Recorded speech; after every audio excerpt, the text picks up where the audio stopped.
Okay.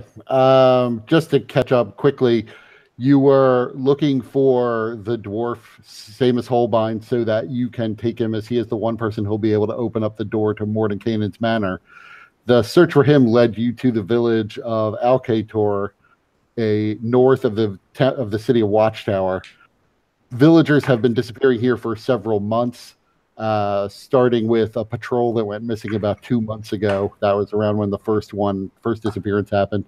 They say the disappearances happen roughly every week or so. It's not like every night somebody disappears. And they've begun burning houses to try to get rid of the bad mojo. You spent the night at the inn. Waking up, you found that there was a crowd in the tavern part of the inn. They all, at least all the ones who were assembled, expressed their belief that the town smith, Gruzza, a dwarf, has something to do with the murders, but they've never been able to find any real evidence against her, even after searching her homes on several occasions. One, Haverford, the innkeeper, suggested that same as Holbein, also believes Gruzzo was involved, but he has since left the village for parts unknown. After you talked to them for a bit, and after Helweir threatened to sever some of their ears, the group dispersed, somewhat somewhat disgruntled at this point, and probably not as big a fan of the party as they were when they first arrived seeking your help. Another man came up to you, Alec Brewer, and asked that you keep tabs on his wife and find out what's wrong with her, because she's been very much unfriendly since the attack on the patrol that she was in. There he is. Oh, hey guys. Jesus Christ, Sorry, I have to set up my laptop because my webcam isn't working. So give me 1 second. I'll be right back. Bye. Bye. So after Alec left, he had some business to do with the innkeeper, Haverford. You were free to begin investigating whatever it is you wanted to investigate. So, based on the fact that we have the werewolf situation with that potentially is the reason for the disappearing people, the fact that this may be related to Alec's wife, and that Braza seems to be involved in this in some capacity, it seems from Lucia Rossi's perspective that all the roads kind of lead to Graza before any of it can potentially be entangled. So Lucia Rossi looks at T-Hole and suggests, sounds like Graza may be kind of a centerpiece in this, whether she's involved in all of it or not.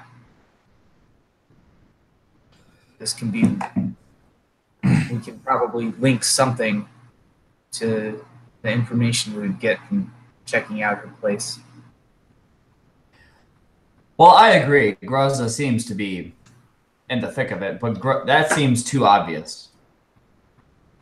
This Elise Brewer, though, she sounds like a piece of work. I'd like to meet her. And perhaps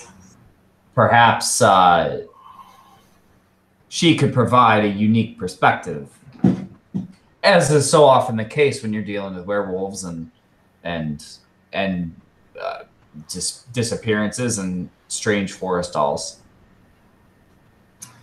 Yes, but at the same time, we must consider that the town is about to go into a riot. If we do not act quickly to address the Graza situation, we may not be able to address anything safely, and people could be in danger. After Helweir's fanfare, I don't think us going to Graza is going to have any effect on stopping or hindering a riot. You should let the riot continue. Perhaps that would clear some people would get their heads knocked in with some common sense. Halbert could do that. He's pretty good at knocking heads. Be that as it may, and Lucerosi glares daggers at Elweir. Be that as it may, I would prefer to avoid bloodshed if possible. These people are afraid, and rightfully so. Their children and their kin have gone missing or come up dead. They have a right to be scared.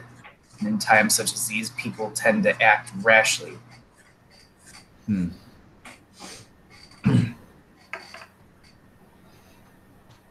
Well, I suppose we can go to Gruzza, but I'm telling you, at least Brewer's where it's at. Something about her tickles my fancy in all the ways an old man can be tickled. Lucerosi just kind of drops his head in the sort of despondent gesture of someone all too familiar with T-Hole's tendencies. And he's just beaming a smile at you. And then he says, Lucerosi says, T-Hole, we will certainly speak with Alex's wife. It is important to get her perspective and find out more from her directly. But at this time, I think the priority should be with Graza, especially since we've come here for a reason to find Samus, and she is the link to that as well. It seems by meeting with Graza, we can kill many birds with a single stone. You should stop thinking logically so often. The world is an illogical place. What say you, Hal? I cannot deny. Are you ready to go go see Graza / harvest some elf ears? And Helway just gives a sharp nod. He's like, And I give him a quick but firm slap on the ass. That a boy. Can we please not speak so openly of elf ears?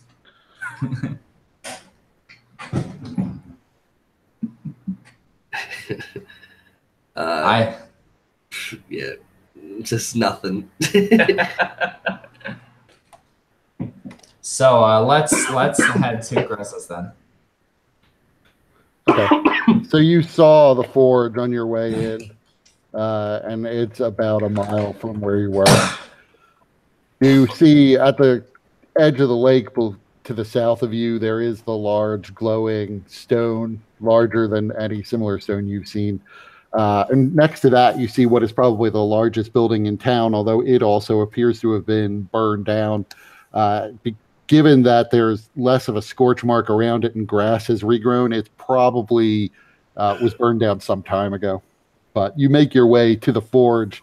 It's distinctly dwarven in the way it's built, and it's very much unlike the other buildings you've seen so far, the ones you've passed by, in that it looks very dwarven and is entirely made of slabs of stone as opposed to wood and brick. It's a squat building. There's no doors on the one side of it. It's just a wide open wall, and you can feel heat radiating out from it from a gargantuan furnace. Next to the forge, there is a little stone house that's attached to a smaller forge. There's a rhythmic sound of a hammer against steel ringing from the inside. Does the building look like it's new, or does it look like it's been here for a while? Give me your perception check. Or investigation, whichever is better for you. Perception. It looks like this building is probably relatively new. Certainly, it appears as though there may have been something on the site before, but there's not enough. All of the stones are still unweathered. Now, how long it would have taken for this to weather, it probably would have taken a while, but it looks pristine. Gotcha.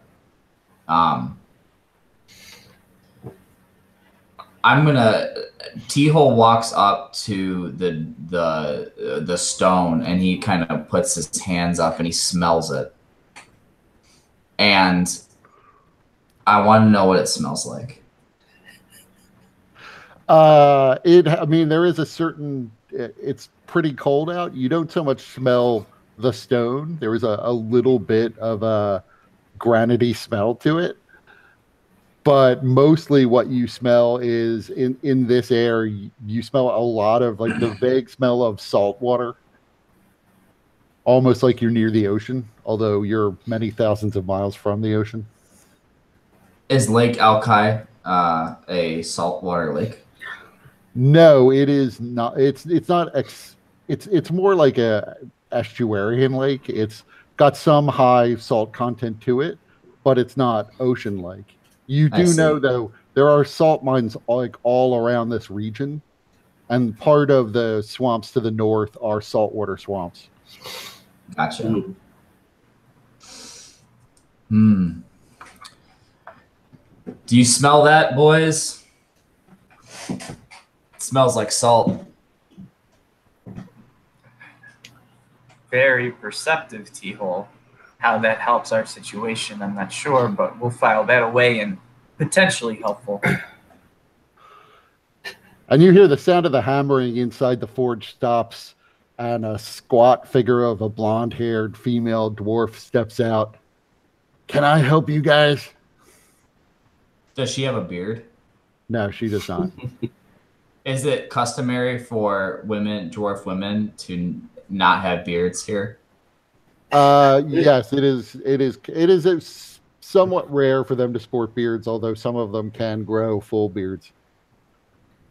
And of course, the dwarven style nowadays is that they're beardless, clean shaven. Correct. That is even amongst the men. That is the style. It's probably been the style amongst the women somewhat longer. So Lucia Rossi stands tall and says, "We are seeking Graza. Are you she?" I am. Do you need weapons? You look like passers through. Indeed, you are perspective. We are here for several pieces of business, each of which we feel that you may be able to help assist with. We are seeking Samus Holbein, and it's also come to our attention that the villagers are ready to riot against you. So her face softened for a bit when you mentioned Samus Holbein. She clearly recognized the name and seemed as if she was happy to hear it, but it hardens up again the moment you say that the villagers are ready to riot. As it probably would. Yeah. Well, I don't know what it is about these villagers that they're always blaming me for everything, but I don't have anything to do with the troubles here. They're just jealous because I make useful items and their artisans always make useless crap jewelry. They are pretty daft, aren't they? Forgive me, Graza, but it seems to be a bit more serious than a simple competition of wares. People have gone missing, others turned up dead. It's a rather serious matter, and regardless, it's important that you help us understand. We wish to avoid bloodshed if possible, just to sort of know the situation better. But things are worsening. And so with your help, we could perhaps find some kind of solution to this. Well, I'm happy to help, but I don't know anything about where any of these people have gone. I mean, how would I, even if I were to go and attack them, which I guess I could do because I have probably more soldiering experience than anyone in this village, I can't make bodies magically disappear. I wouldn't have any way of getting bodies out of town by myself. I'm one person. Unless you're an evil wizard. You gotta watch out for those. I suppose if I were an evil wizard, then they might have cause to fear me. But since I'm a simple dwarven smith... You don't seem so simple. You look smart to me.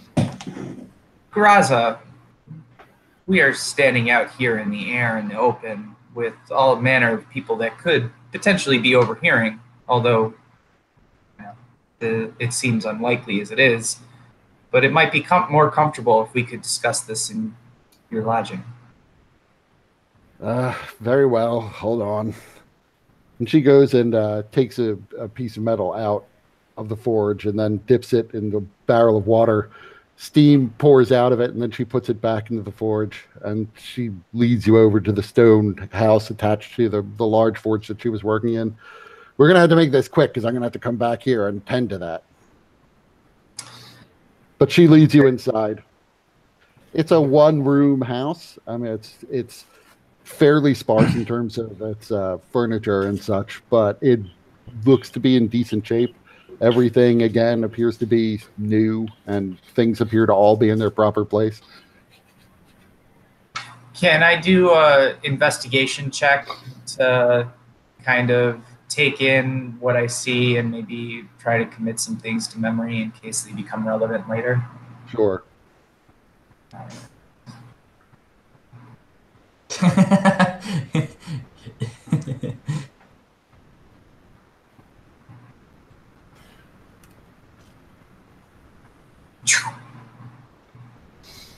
The only thing you notice is that everything seems to be in its place. Like she's probably pretty orderly.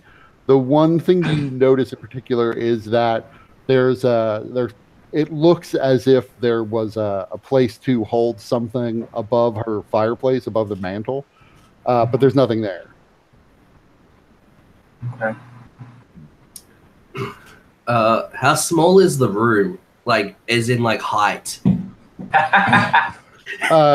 It's probably just about enough for you to stand up and not much more. Okay. Like 8 feet. All right, cool. So yeah, I dip my head in and walk in. This stone smells of salt. I think everything eventually smells of salt around here. Did you get this from the local quarry?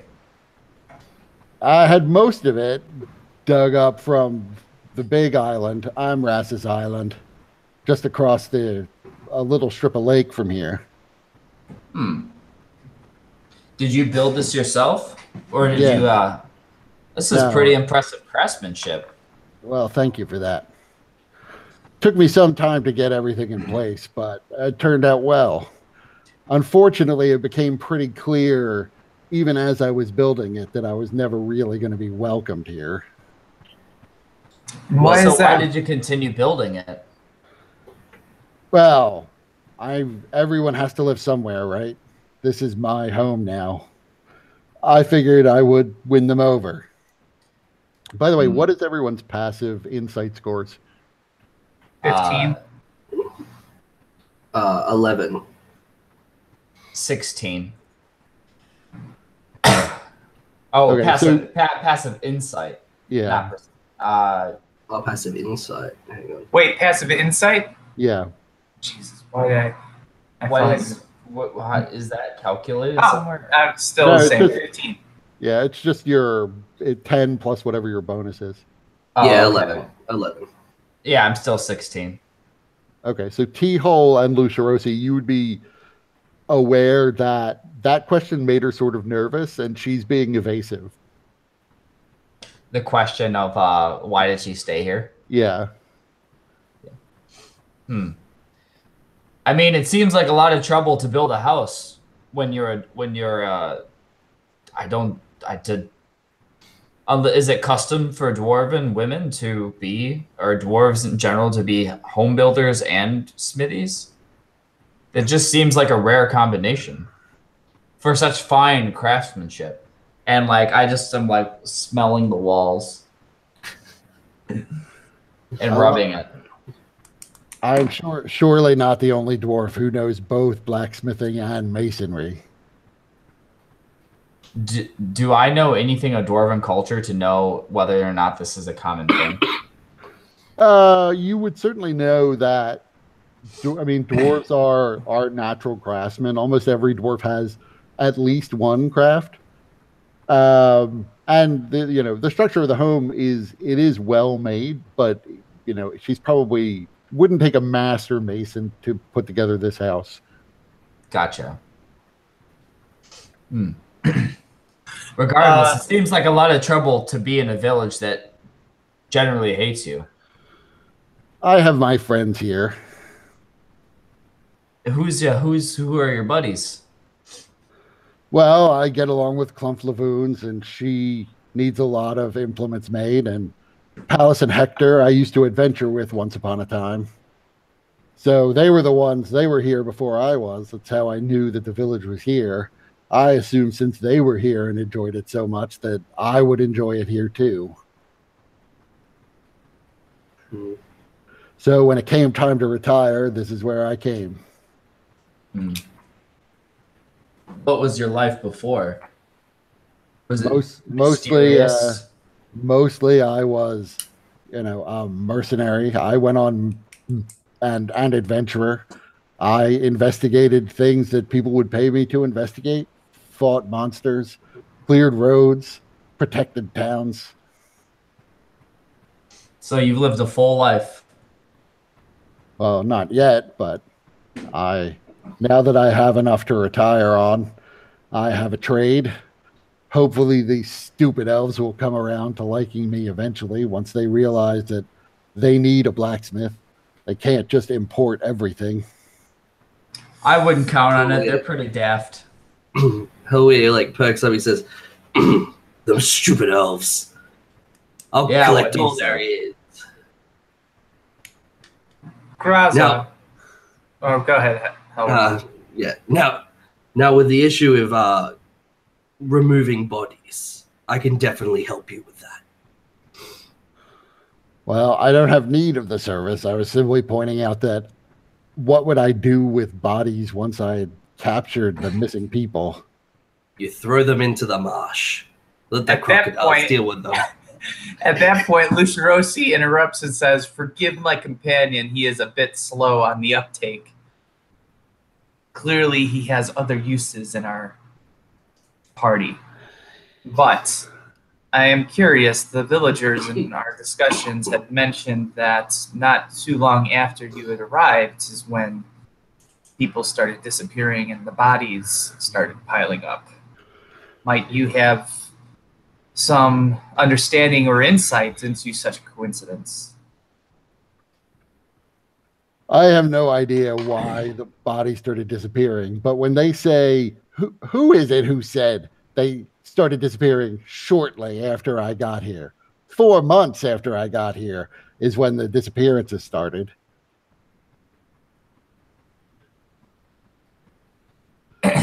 You know how it is with small town villagers. I guess to the elves and their distorted sense of time, that's a short while. Would that not also be a short while for a dwarf? Are you not a long-lived race as well? Not as long as they are, but I wouldn't consider 4 months later to be shortly after. That's at least nearly after. I had enough time to come in, mine quarry stones, bring them over on my boat, build a forge, build a stone house, and then there were still 2 more months before people started disappearing. You work fast. Them stupid elves. So, Graza, I have perhaps a measure of helping you in this situation if you were to agree to it. In my capacities as a paladin of Asheros, I have certain talents. One of them is to be able to create an effect that prevents individuals from telling lies. Now, clearly, the villagers, in large part, regardless of the friendships that you may have, in fact, I believe that one of your friends has been a victim to these slaughters with his children. It seems that they are ready to act, and so I offer you this opportunity to engage with the villagers in a manner where they can be assured that the words that you speak are nothing but truthful. Would you be willing to do so? I am not interested in proving my innocence to those elves. No, I would not be interested. But if you would be interested in telling me who specifically is making these slanderous allegations against me, I'll be happy to go talk to them one-on-one. And by the way, tall man, I may need your help disposing of some bodies then. I am very helpful with that. Listen, Graza, I mean no disrespect in any of the things that I am saying, but clearly even you must recognize that the tensions are building, and they are going to come to a breaking point. Like I said, I was a soldier and adventurer in my younger days. So if any of these farmers want to come test their sword arms against mine, they should feel free. But would it not be better to find a way to live in peace and perhaps clear your name of whatever slander may be currently dirtying it? Sure it would. But I've been living for months with them, breaking into my home, rummaging through everything, putting my tools out of place, putting my home out of place. Do you know why I have so little furniture? It's because I got rid of all the furniture they broke. So, no, I have no interest in proving myself to them. If they want to come to me with some sort of evidence of how I alone, with 2-3 friends in this town, am making whole populations disappear, they should feel free to do so. Well, I agree with Graza on this one.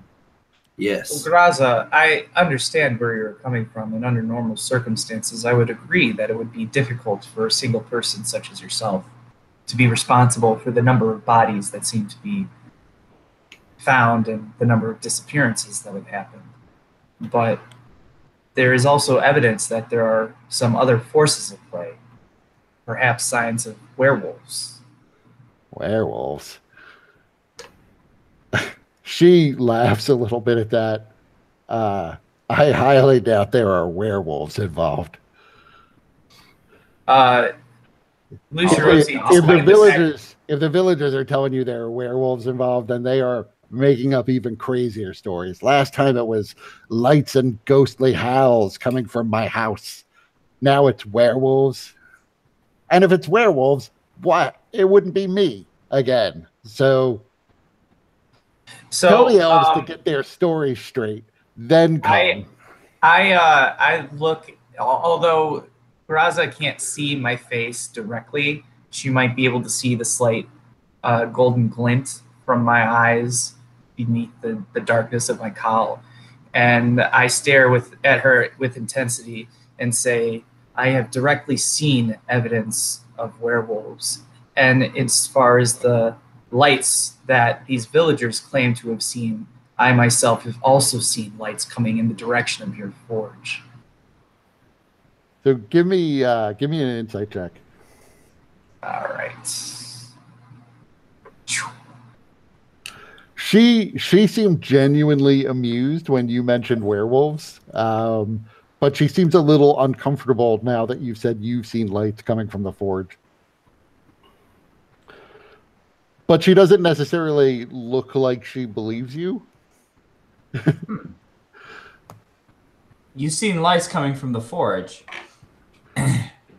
Yes, last night while I was on watch. Look, most interesting. You definitely could have seen the glow of the forge. Sometimes I work late into the night. I don't know anything about the ghostly howls. But by the way, the light you saw was more sort of blue or white. So it almost certainly wasn't the red of a forge. Yeah. But I have no idea what people are talking about. Certainly, I haven't seen these lights or heard these howls, and I live here. Graza, as a paladin of Asheros, I say with perfect understanding that my words would never be anything but truthful to the best of my understanding. That I have seen exactly what I saw and claim to have seen. Well, if you think you've seen it, I can't argue you out of that. I've never seen it. I, therefore, don't have any belief in magical lights and howling. And I assume these were werewolf-like howls, because this is the first I'm hearing of werewolves. The evidence that I saw of the werewolves was fur after one of the attacks. Fur? Do you still have this fur? I probably would have saved some if I was able to. Yeah, you would have been able to take it. Yeah. Indeed, I do. Can I see it? I'll hand it to her. She looks at it and hands it back to you, saying, "Well, I could be from anything.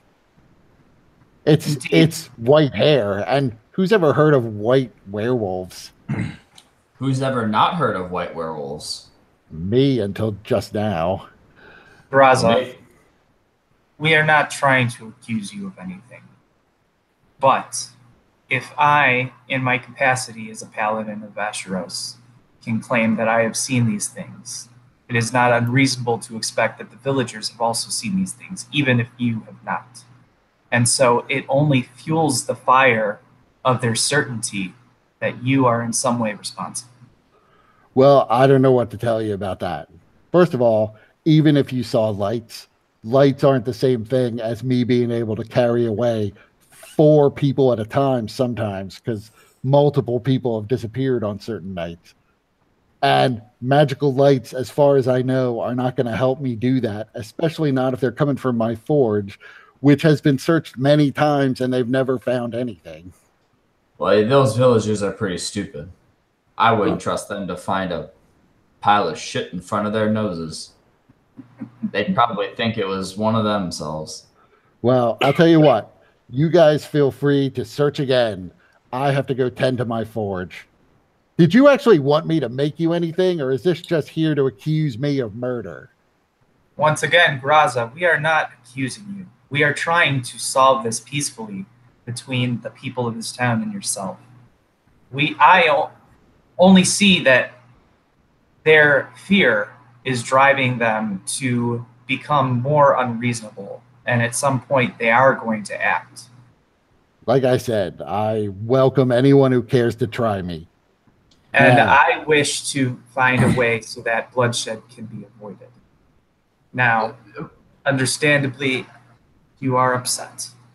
And especially if your home has been invaded, I can understand your anger and your distrust, especially of strangers that come and seem to agitate you and instigate things that you are sure are not true, which, once again, we are not accusing you of anything.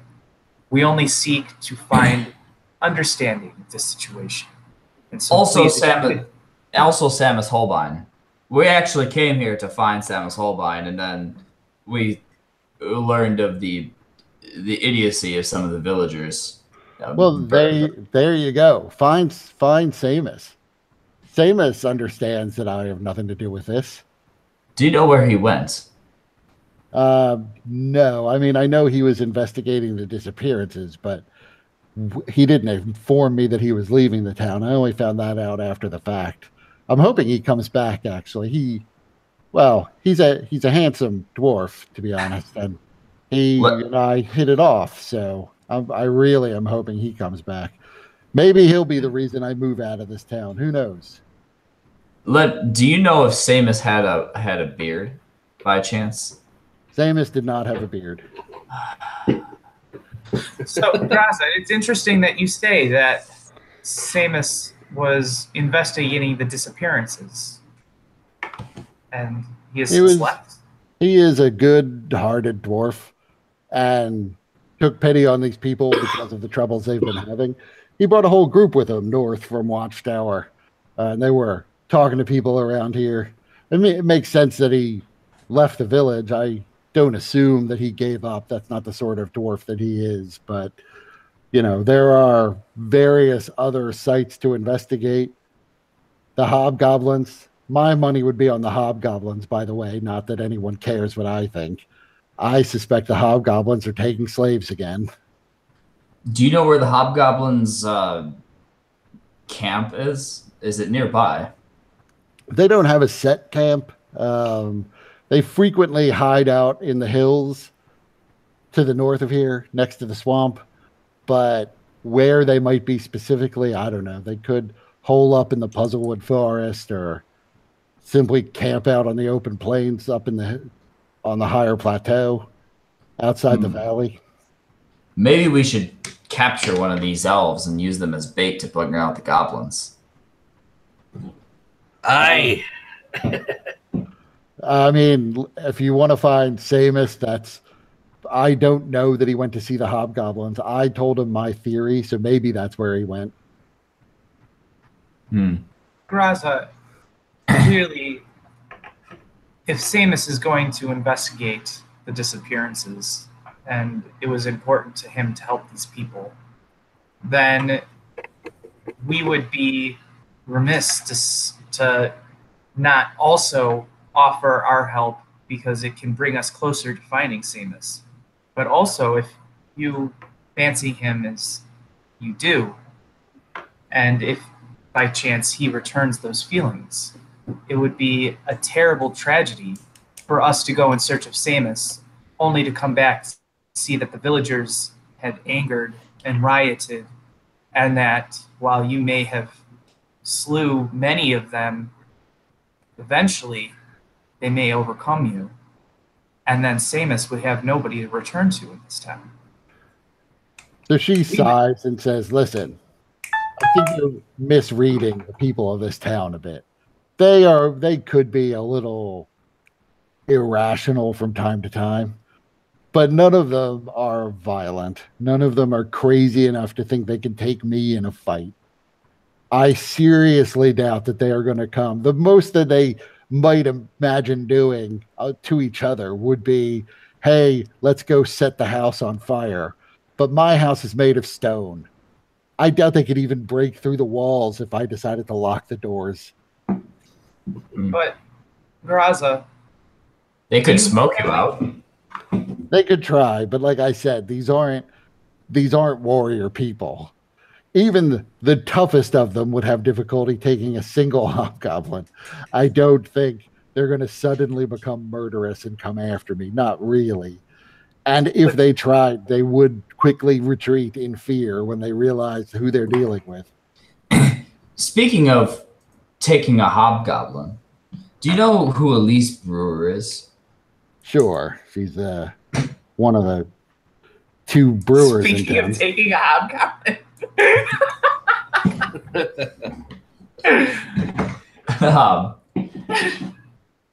We've heard tell from her husband that she's been acting a little strange, that she was the lone survivor of a fatal run-in. Would you have you heard anything along these lines? Well, I don't know the Brewers well, but she did come back into town after the first patrol vanished.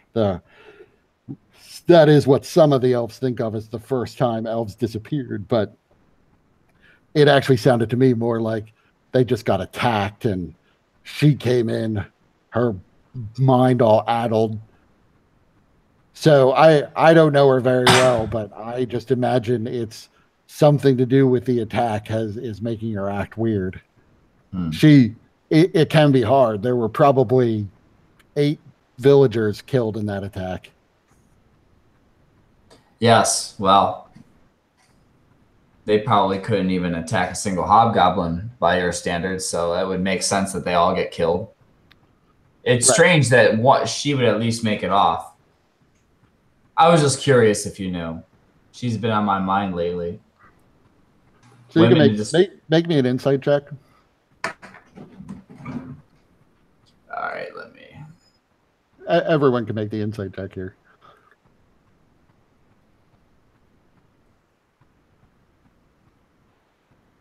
Lucia Rossi, you get the sense that there's probably something that she's not saying about that, but it's not that she's lying necessarily. So I'm just going to be very direct. I sense that you are holding something back, Graza. Is there something that you're not telling us? Yeah, well, I don't like to be one to gossip, but I myself wouldn't say that the Brewers were the most happily married couple I've ever seen, even before all of this. Make me an insight check. All of us? Sure.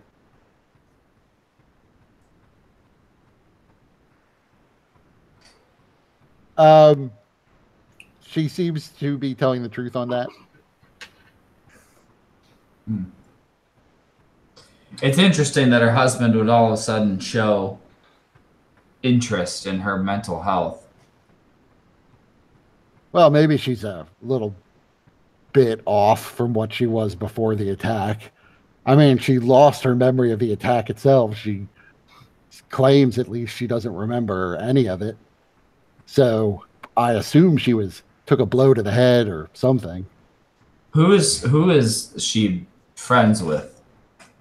Is she friends with anyone in particular in the town, or is she just kind of, yeah? Her best friend would have been Siobhan Drummond. She wasn't so friendly with Clumflavoons, but she was pretty friendly with Siobhan. Everybody's friendly with Ilan, although Ilan is he's a little bit of a strange character himself. He likes to talk to people. He loves to talk to people. But I don't know that he considers anybody in town to be his friend as much as he wants them to think that they're friends. Gotcha. What about, and she was friends with Clumflavoons? We've heard a lot about Clumflavoons. No, she wasn't great. She wasn't great friends with them. I don't think she likes half orcs. Oh. But she was nice enough to me. I didn't have a direct problem with her. Well, you do have a very un-orcish look about you. And you smell much better than an orc. Well, and she doesn't have the prejudices of the elves. Yes. All of this just comes because the elves here all just assume that because I'm a dwarf, I'm a potential slaver. Like all dwarves own slaves. That's crazy, right? Well, especially dwarves who voluntarily choose to move to countries where slavery is illegal. If I wanted to own slaves, I could have just stayed in the consortium territories and never come here. That's true. Unless you were wanting to look for slaves, look for slaves and put them in the slave market. Then it might be a smart move. I still wouldn't need to buy a house for that. The hobgoblins don't build houses, and they take slaves. Yeah, but it's all about appearances, don't you know? If you look like you're doing everything all right, then less people suspect you. Well, that doesn't seem to be the case at all in my particular circumstance. The more I do to establish myself in the community, the more I must have done it. Yeah, well, you're dealing with idiots, so that tends to happen. But we've heard a lot about Clumflavoons. What is so special about Clumflavoons? It seems like this is it a he or a she? It's a she. It seems like she's well respected in the community. I mean, she's the dairy farmer here. She's the only one who has any sizable number of milk cows. And so, if you wanted cheese, she's definitely the person to go to. What's so special about her? I don't know. If they could get her on their side, I suppose I'd be a little more concerned if a fight were to break out about me surviving it. Why is that? Clumflavoons and her husband are also former adventurers. As far as I know, at least, they certainly had the kit for it when they moved into town. Well, according to some of the villagers, Clumflavoon seems to be espousing the same rhetoric as them, so... I deal with Clumflavoons to get my milk and dairy, and she's been kind enough to me, at least as a customer. Maybe she's very business-minded. Well, the knife you have to worry about is the one at your back. I suppose. I guess I'll be wary of her.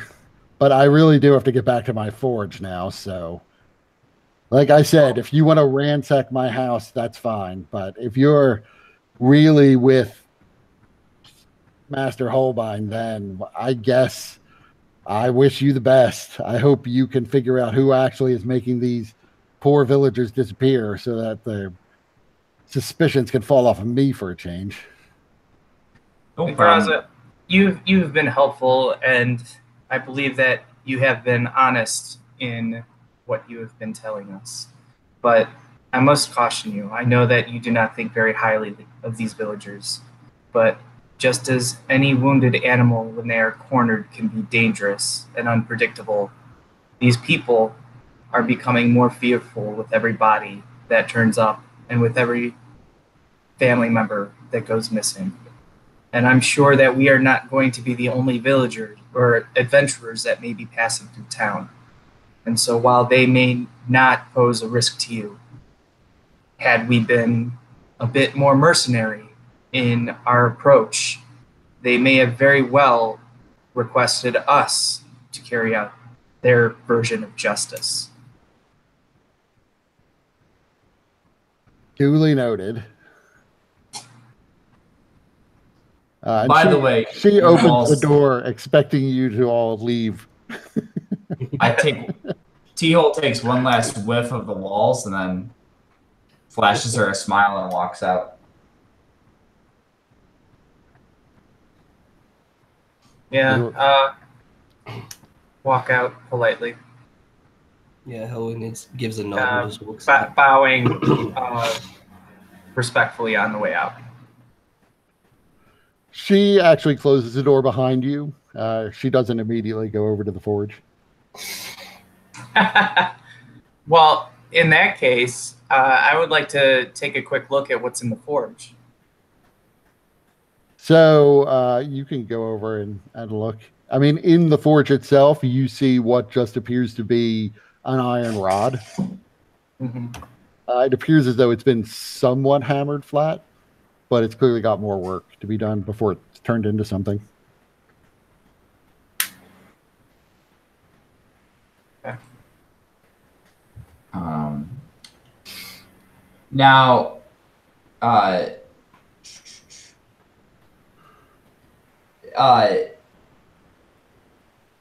is there anything? I guess I should have done this while we were inside. Let's see.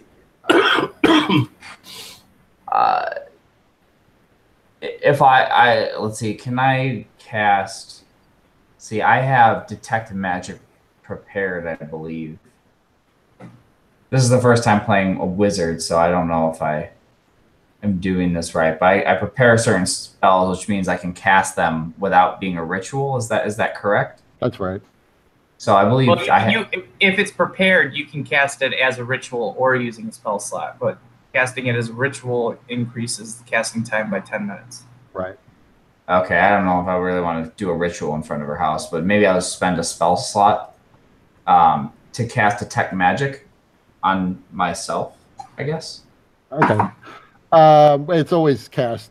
It's basically just a range of 30 feet out from you.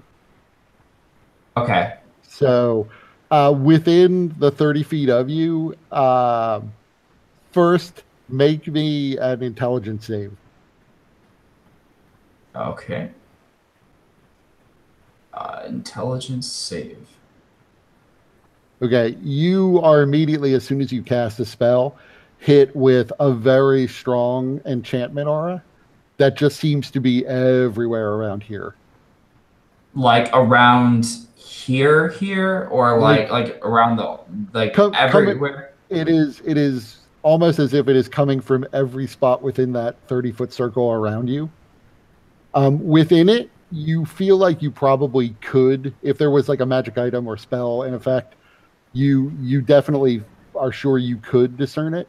The only bit of magic you feel in the area, other than this general wave of enchantment, is there seems to be some magic at work in the forge. It appears to be evocation. Okay. If I went into so I'm going to go into the forge and see if I can determine the source of the magic. Yeah, it is coming. I mean, it is coming not just from the building the forge is in. It is coming from inside the forge itself. Oh, like in the fire. Yeah, Are there tongs? not in the fire itself right now. It's just there's the iron rod that she has in the forge, but it's more generalized than that. It's not coming from the rod itself. It seems as if it's just coming from the elements of the forge. I see. Now, um, I guess I posed the question to the party. You can make an Arcana check to find out more. I would like to do that.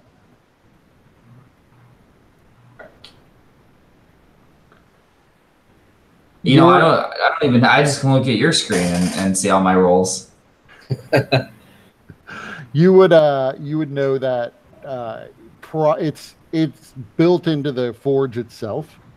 It might be to keep it hot. It might be to improve the quality of the metal coming out of it. But it's some enchantment on the forge itself. Oh, okay. And you said that there was an aura from everywhere around me. Does that 30 feet including going away from the house? Yes. Now, can I get a sense of what kind of magic this aura is? Yeah, it's enchantment. Hmm. But I mean, enchantment in the sense of like a magic sword would also read as enchantment. They're Gotcha. not like a charm spell. Gotcha. Although you can make another Arcana check. You might know something about it. Yeah, you're sure from your prior studies that this is probably a side effect of the magical glowing tor to the south. It is probably enchanting the land in some area around it. The magical blowing what? The tor. There's a 50-foot tall stone with glowing runes on it here. Oh. Is Tor a thing that's in? Is that a real thing or is that a thing in No, your it's an actual word. It's a standing stone, basically, like Stonehenge. Like Carnstone or something. Yeah, like there's a couple words for it. Monolith. It's a more rough cut than an obelisk, but yeah, very similar to an obelisk. Mm-hmm. I see.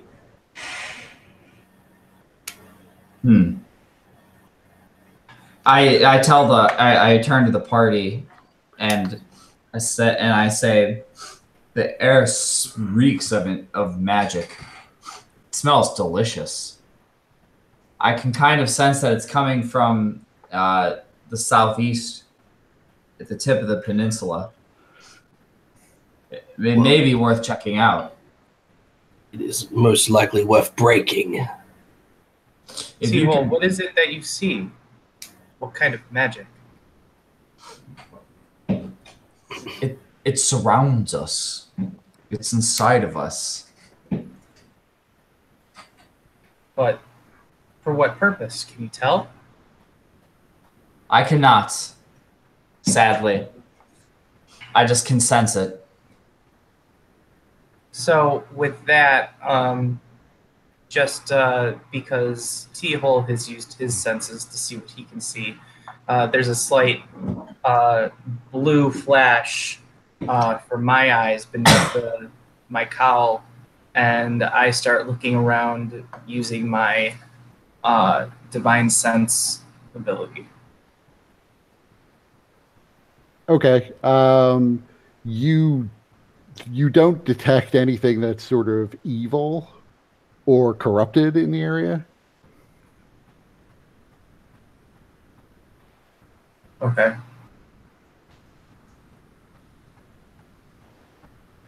So you don't really pick up on much of anything with that in this spot.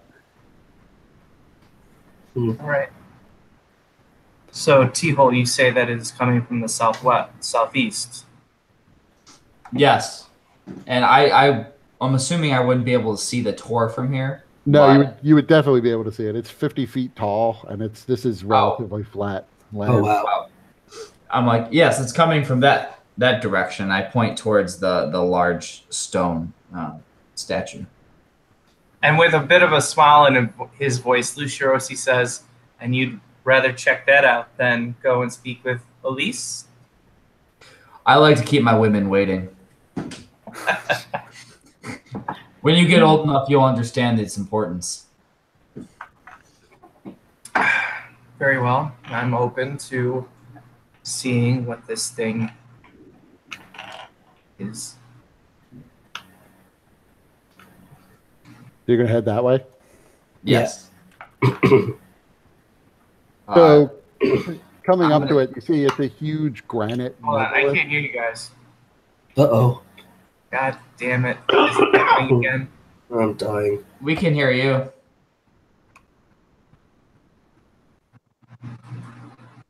Hello? Hawk? I can hear him. I can hear him and you. Yeah, I can hear him. He's He's gone. I'm going to use this opportunity to go to the restroom real quick. Okay. All right. Yeah, give me 1 sec. I'll do the same. People are going to the bathroom now, Hawk, if you're back. I am back. So I guess I'll do the same. This will be our bathroom break. I'll be right back.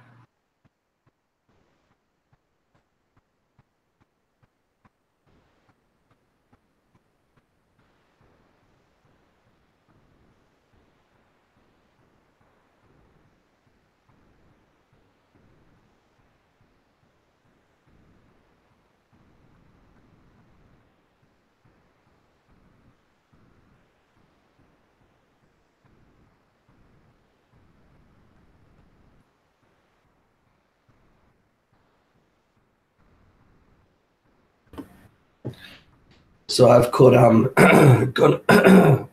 far out gonorrhoepersyphilades. What? I've caught gonorrhoepersyphilades. I assume that's a kind of gonorrhea. No, it's like all of the worst things combined, and I've got it. So gonorrhea, herpes, syphilis, and AIDS. So those are all STDs. So Yeah, I got what them have all. you been getting into? Just orgies, all of You them. know, Uni orgies. That's what we do. Stop fucking the koalas. That's Yes, the koalas. Yeah, they've got all the chlamydia. Well, there you go. That's like the one thing you didn't list. So maybe really don't Damn. fuck the koalas, just so you don't have one STD.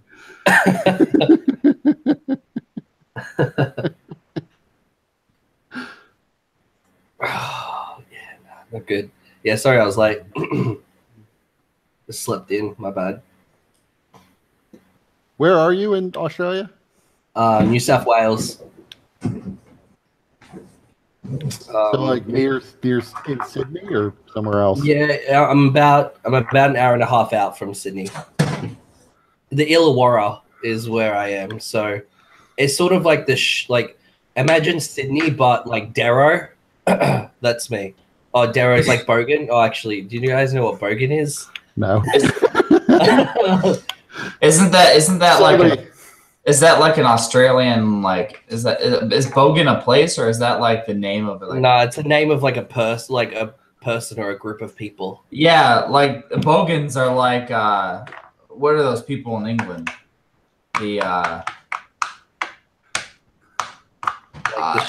street lads kind of stuff. Street lads. Yeah. Yeah, Bogans are like the people really into rugby and like just kind of dumb. I'm trying to remember what the English equivalent is. A chav, like a chav. Chav, yeah. So you're in a town full of Bogans? It's essentially, yeah. It's like, it's Bogan, Sydney. So Sydney's like just full of Asians and stuff, and then I'm in Bogan, Sydney, which is just full of, Bogan white people. Gotcha. Like football and shit. Yeah, no thanks. Okay, getting back into it. Sorry. So you're going to the south. There's a huge granite megalith rising out of the grassy lakeside. and it towers over you. On the tour, you can see there are engraved countless runes, some of which are glowing blue, and the blue text appears to sort of slowly drift horizontally around it, winding around the thing as it goes. There are charms sculpted in clay and carved from wood and stone and clay that are littering the ground around this stone. And it looks like some visitors have left flowers and little notes and leather-bound books. There are a dozen small graves dotting the field in front of the tour. And then nearby there are the charred remains of what was once a longhouse, probably 100 feet long, which makes it much bigger than any of the other buildings in this particular village. It looks like it was destroyed by fire some time ago, but the wreckage is extensive. Does sorry Hawk, real quick question. Is my detect magic still up? Or was the walk long enough for it to phase off? Because I think it's like 10 minutes. Yeah, I'll say it's probably about to expire, but it's still up. Okay. So, do any of the graves have names that I might recognize, or can I look at some of the notes or the titles of the books? The graves don't have names. These are clearly graves in the sort of elven tradition, so that there are little shrines placed on top of each one, but they don't actually carve names into them. The notes appear to... Do you speak Elvish? I do. No. Common, Celestial, and High Imperial. All of the books and notes appear to be in Elvish.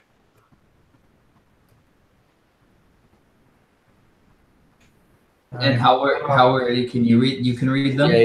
Yeah. I look at them and I say, "Ugh, that filthy language. I can read it."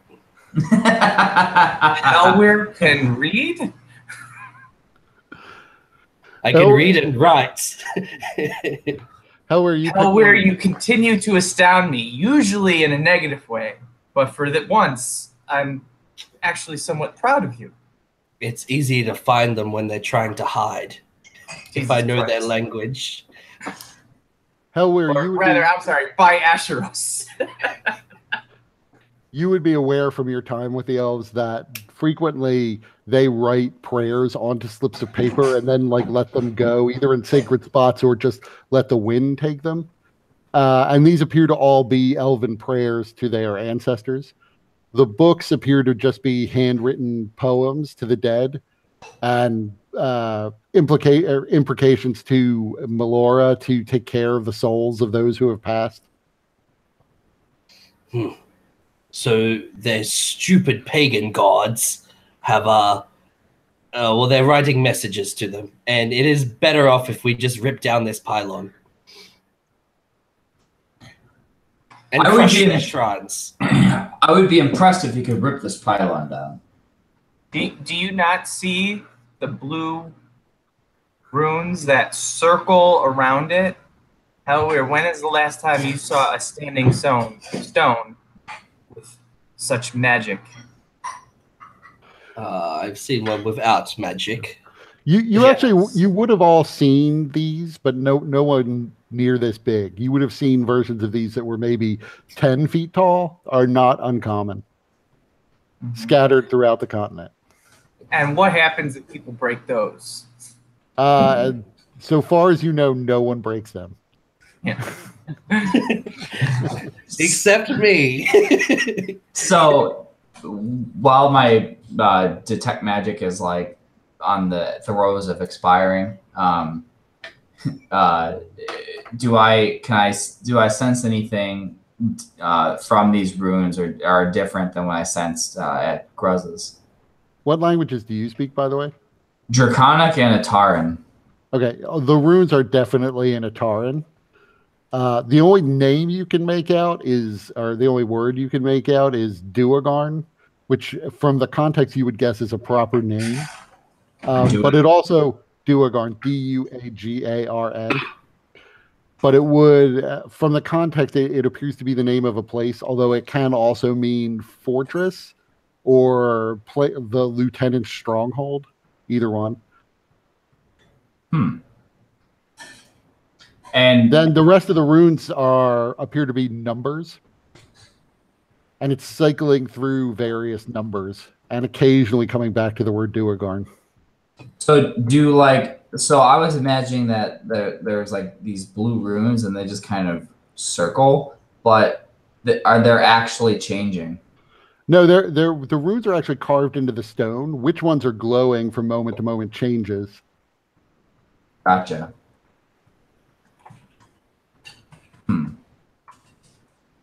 But there are, it's probably a few thousand runes on the stone. And you would know, I would say, just general arcana, given that these stones are all over the place, that nobody's really sure what these stones are supposed to be doing. There's a theory that they're place markers, but they're clearly all magical. And this one is clearly the source of the enchantment that you see coming from the land itself. And that's unusual. You're not used to that. Would T-Hole remember anything about these stones from when he founded his empire? You would know that they're older than your empire. Nobody even knows when they were erected, but the Atarans were already extinct by the time the empire rose.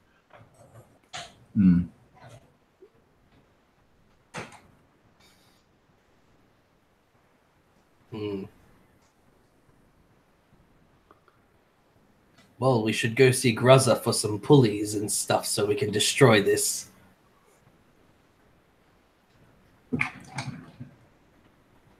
I think that would be an unwise choice, or decision. I don't think you could destroy this even if you wanted to. Drop it into the lake.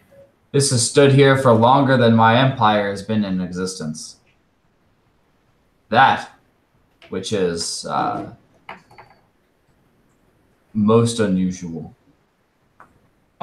Is there anything around here, whether it has to do with the stone or the surrounding area, that gives any clues or any kind of indication about what might be going on with the things that we're trying to solve, either with Holbein or the disappearances and the killings? Well, give me an investigation check.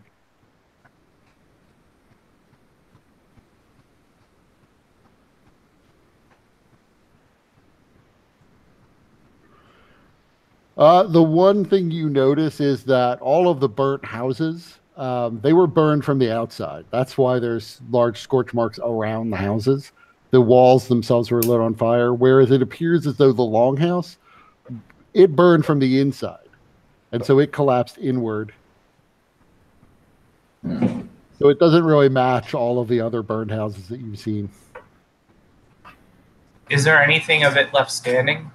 Yeah, there's still a lot of wreckage around it. A lot of the beams even are still in place, the ones that were buried into the ground. Another interesting odd difference between it and the other houses is that people seem to be burning those houses completely to the ground, and this one is still kind of a skeletal frame of the longhouse. So there's a lot more wreckage left. Now, with this, because it seems like all the burnings that have been happening have been for religious reasons, could I do a religion check to see if I might have any kind of gleaming as to if this is a different sort of ritual or if this is linked in some way?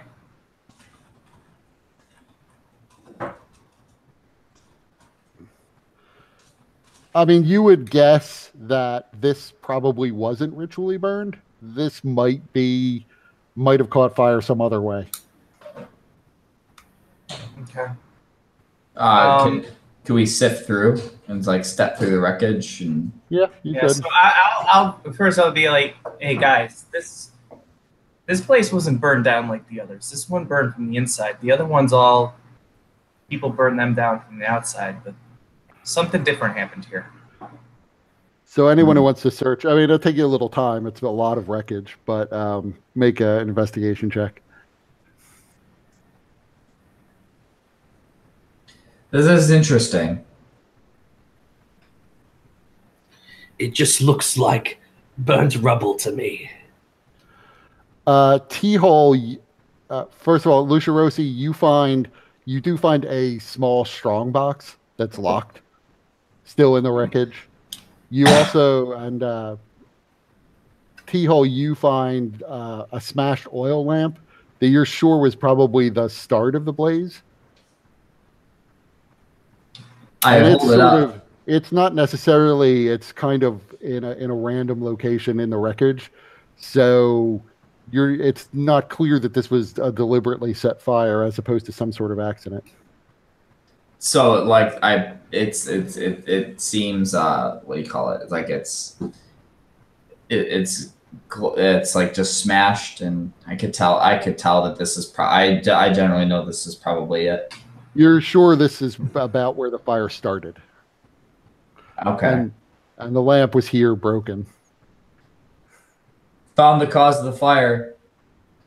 People should really put out their lanterns before they go to bed. I found something interesting myself, and as I say that, I make my way out of the rubble, dust myself off a little bit, put the lockbox down, and use my thieves' tools to try to pick the lock. Okay. Roll a check. Do you want it based on dexterity or? Yeah, dexterity. Okay. So.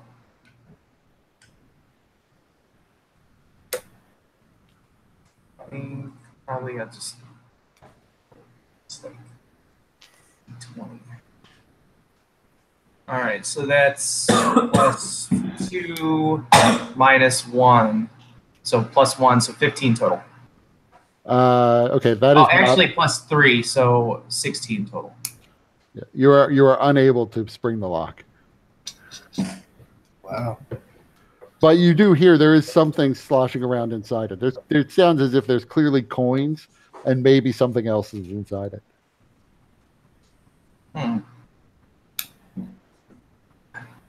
Well, I tried to do it the gentle way. I turn to my compatriots and say, the lock is giving me a bit of trouble. Do either of you have a way of opening it, perhaps? I could poke it with my staff a couple times.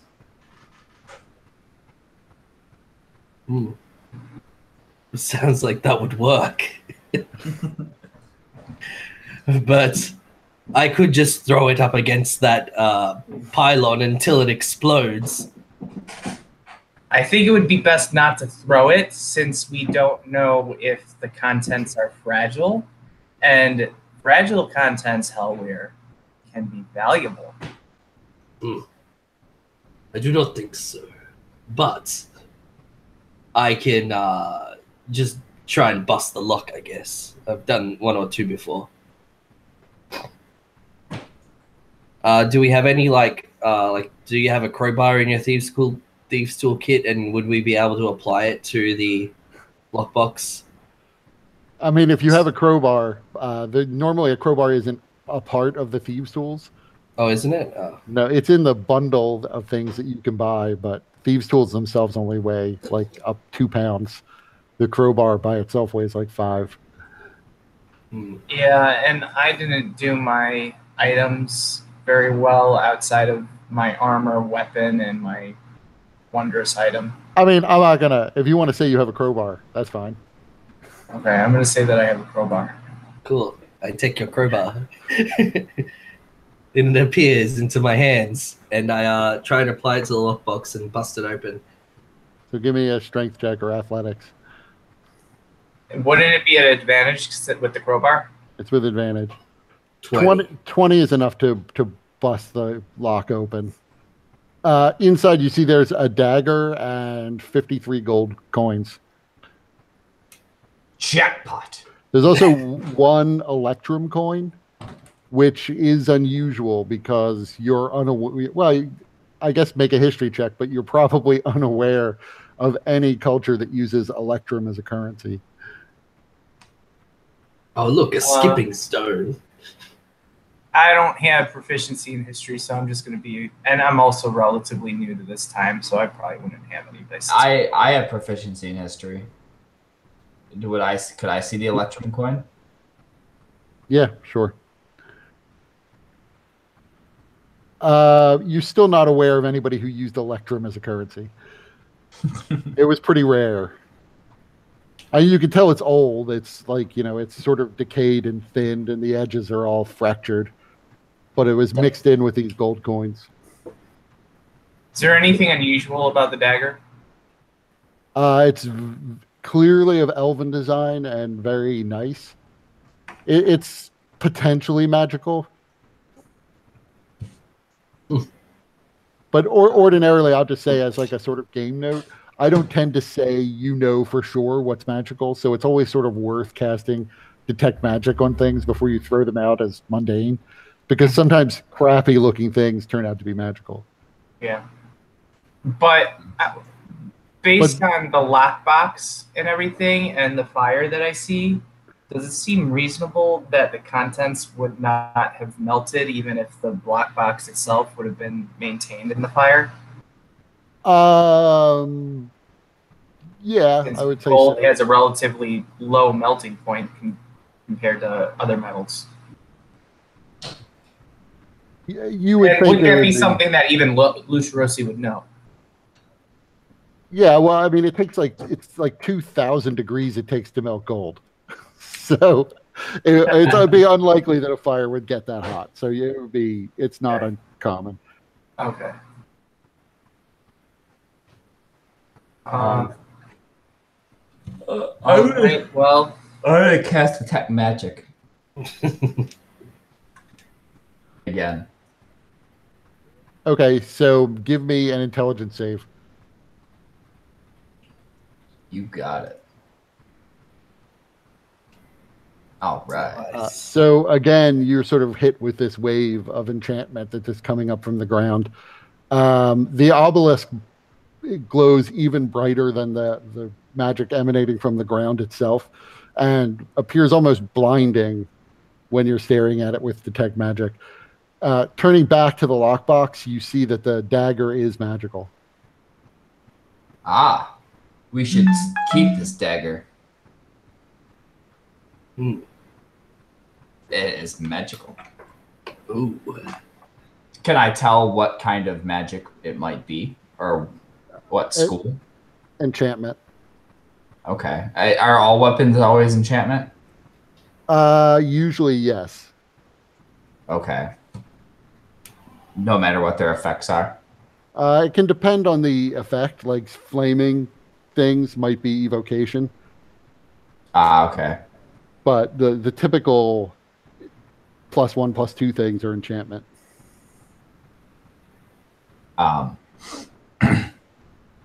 Perhaps in a little bit I can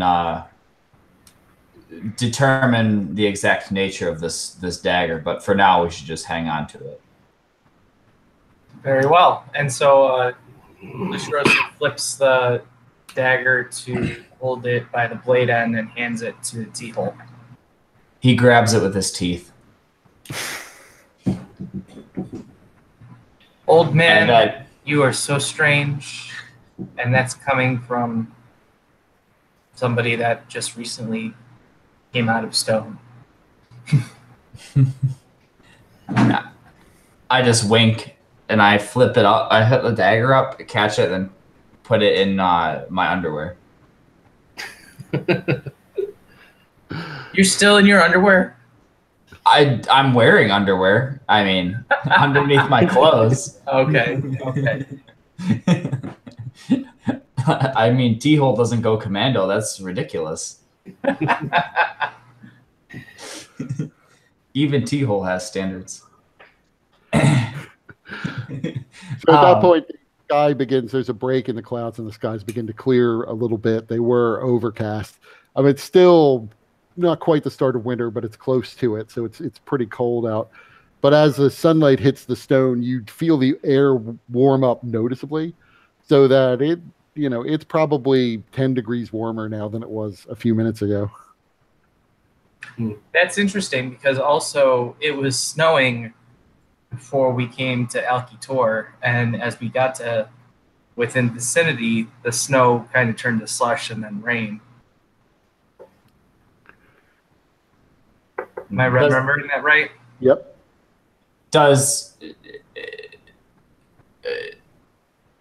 I guess T-Hole would make this.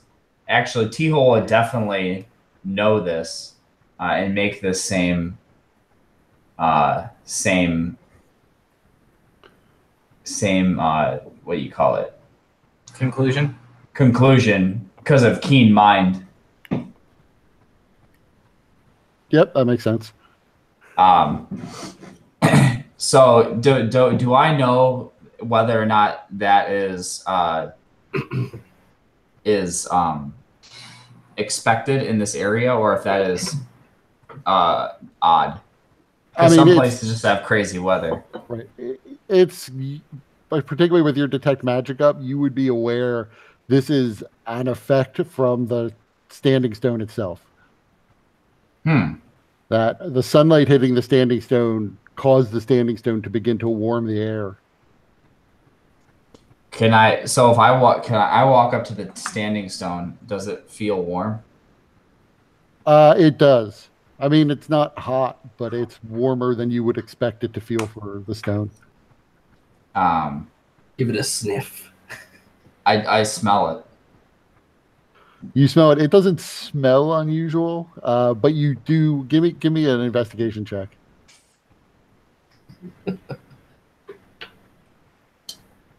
I mean, you notice that it doesn't have a lot of the areas around here collect little films of salt. This doesn't seem to have that. But otherwise, you're just noticing that it's warmer than you would have guessed. And it's like really bright. Now, does it when it's bright, like what color magic is? Because we know that there's like the lights coming from Grez's direction were blue and white. When I see this, is it blue? Is it like white? Is it the runes still glow blue, but you don't see white. Okay. So, like you said, it was brighter. So the runes are glowing a brighter blue. Yes. I mean, they'd almost have to be because now that the sunlight is falling on the rock, you can still see them. They're not being washed out in the sunlight. I see.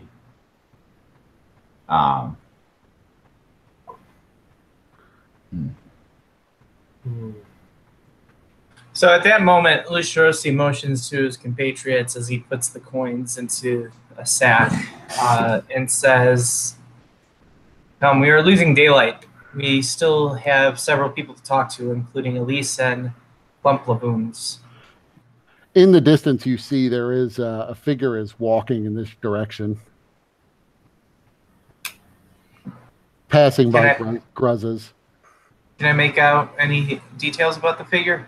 Yeah, you suspect. I mean, from the red hair, you suspect it's Oliviera, the shepherdess. Ooh.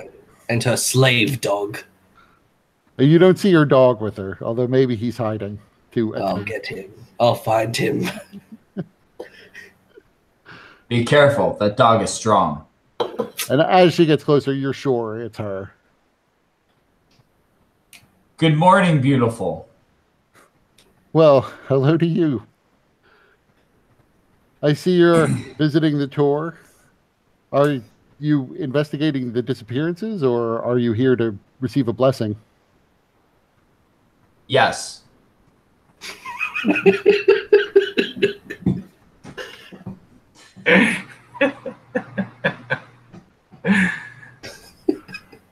She smiles at that and says, I suppose you can do both.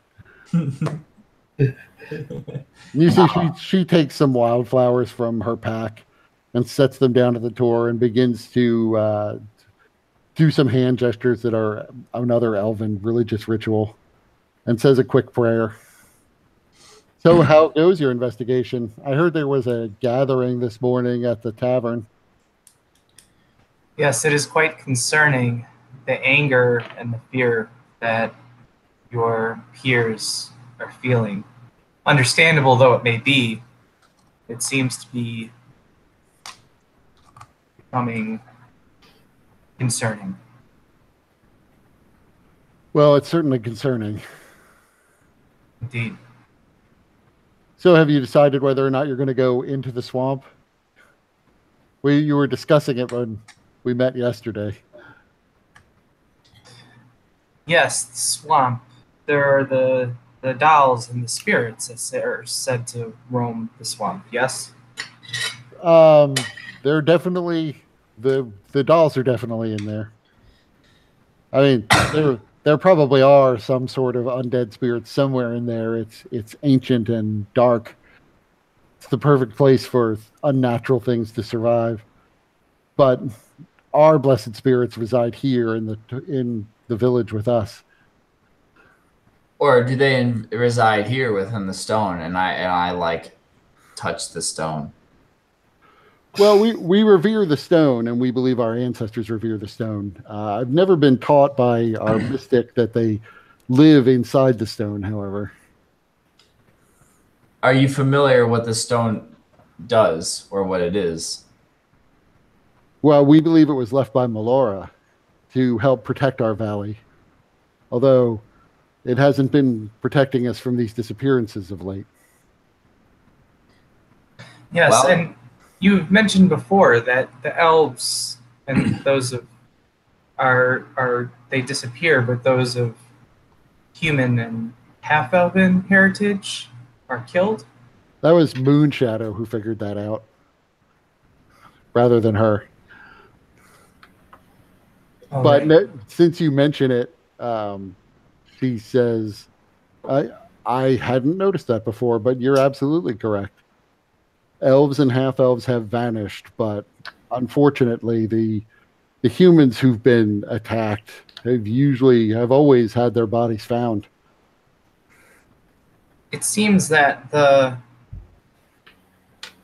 if we use Ashros's razor, that the simplest explanation would be that the hobgoblins in the area are taking slaves.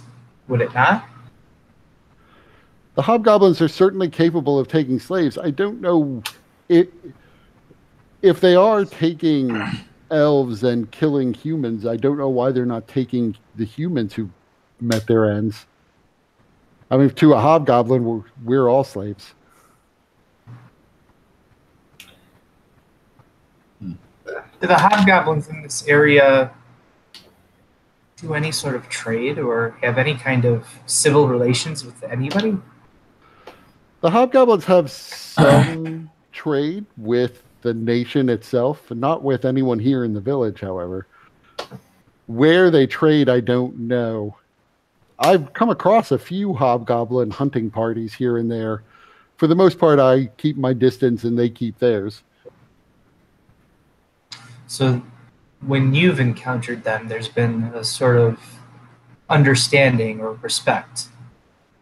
I wouldn't say understanding or respect. I stay as far away from them as I can, and they haven't chased me. So, understanding and respect. If that's what you wish to call it.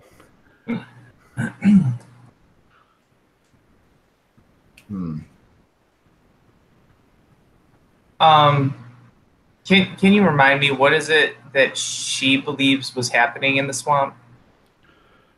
She didn't necessarily think it was the dolls in the swamp. She said that she's never seen them outside of the swamp, so she wasn't sure how they'd be involved in the disappearances. Right, that was more Moonshadow, right? Moonshadow thought it was the spirits. It was the guy in Watchtower who said that there was a rumor that it was dolls that were involved. So far, nobody up here has said that they thought it was the dolls.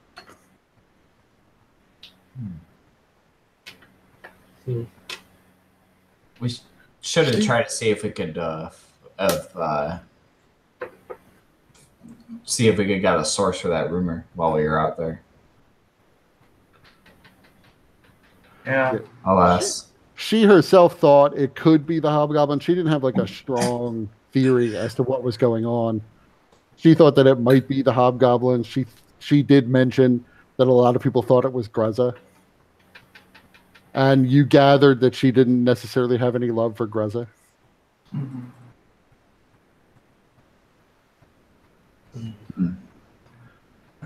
Well, Olivier, it was lovely seeing you again. You know, if you do want to venture north into the swamp or anywhere, I would be happy to accompany you.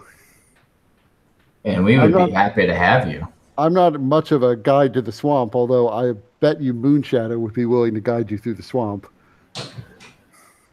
But I certainly know the area around here and the terrain very well, at least the part of it outside of the swamp. I'm curious, for what reason would you offer to guide us? Surely there would be danger. Well, I'm sure there will be danger, but you are doing this village a great service. And I can't imagine I would be in any personal harm if I were accompanied by people as brave as you. Sorry, go on. And I do sometimes get maybe a little bored with life as a shepherdess.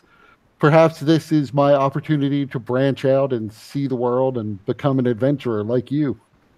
Or possibly die. Well, with you to protect me. Is there a Mr. Olivier? No. Well, it's been a while since I've been in the dating game. You know, I guess swamps weren't the hot thing back then, but you know, if you're a little bored, you can join T-Hole and the crew out in the swamps. I still would suggest you avoid the dolls. The dolls are haunted clearly, or if not haunted, then enchanted by some dark magic. If I thought facing the dolls would lead to a solution to the problem of the disappearances, I would be somewhat fearful to go into the swamps with you, but I certainly would. Sweet child, it is so kind of you to offer to guide us through the swamp. And certainly we would do our best to protect you. But if it is an adventure that you seek, I suggest that you travel the world to seek out other villages and to learn from other peoples, but don't put yourself needlessly into danger. Yes, you'll find more danger in other villages, some worse than the dolls. You should go out for them as well. You might run into villages that try to burn each other's houses down. There's some crazy villages out there, you know. I agree that burning down the houses can seem extreme, but from the people's perspective here, I do think it's helped them deal with their fear a little bit better to simply destroy the homes of the people who've disappeared.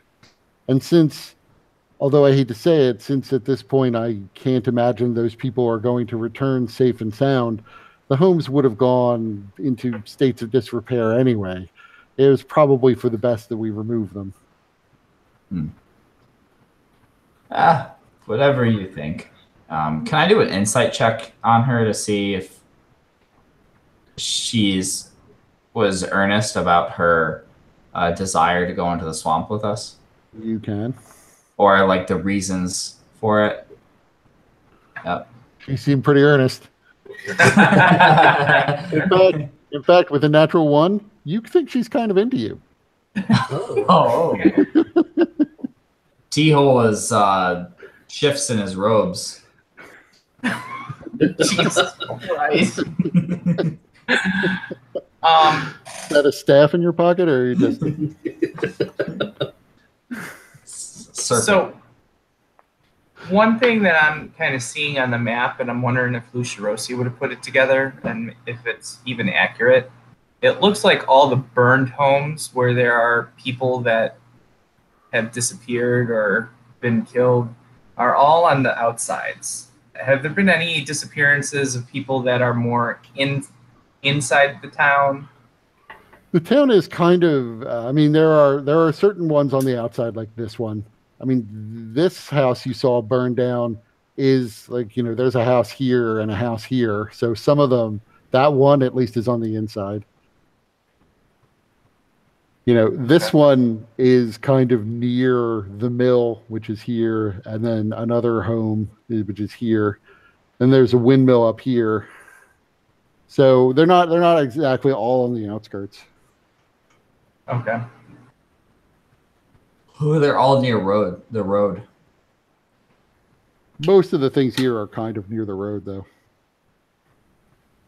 Yeah, except this house. Oh wait, that's your screen. Hold on a sec. Except the one of the houses that you pointed to. Yeah, I just ruined it. Well, whatever. Go on. Right, there are little houses here along like a small road, but they're more huts. This house is kind of off the road. There is like a little footpath. That, by the way, is the dairy. This house has another path that leads between the farms that leads to it, but it's basically right on the banks of the river. Where's Clump Lagoons and where's the swamp again? So Clump Lagoons is here. The swamp is to the north. It's off of what you can see on the map. Okay. But Clump Lagoons is here, and then the brewery is here. Yep. All right. So, Elvir, T-Hole, where shall we be off to next? Shall we speak with Elise or seek out Clump Lagoons to discuss this matter about Samus? I wouldn't mind testing my strength against a couple half-orcs. I don't know what that means. It means I will challenge them to a headbutt contest. Ah, yes, the most noble of competitions. Helwir, you scoundrel. I will be rooting in your corner. We should go. I do not lose. We should go see Clump of Wounds. I have a desire for entertainment that only a headbutting contest can satisfy. So, as you set off, Oliviera whispers to Lucia Rossi, if you change your mind and you want me to come with you as a guide, I am always happy to be of service to you. And then she goes back to the tour and begins another prayer. So, in response, I'll be like, "Thank you, child.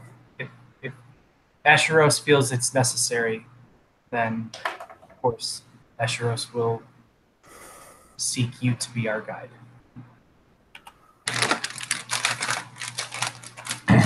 You make your way towards Clump Lagoons Dairy.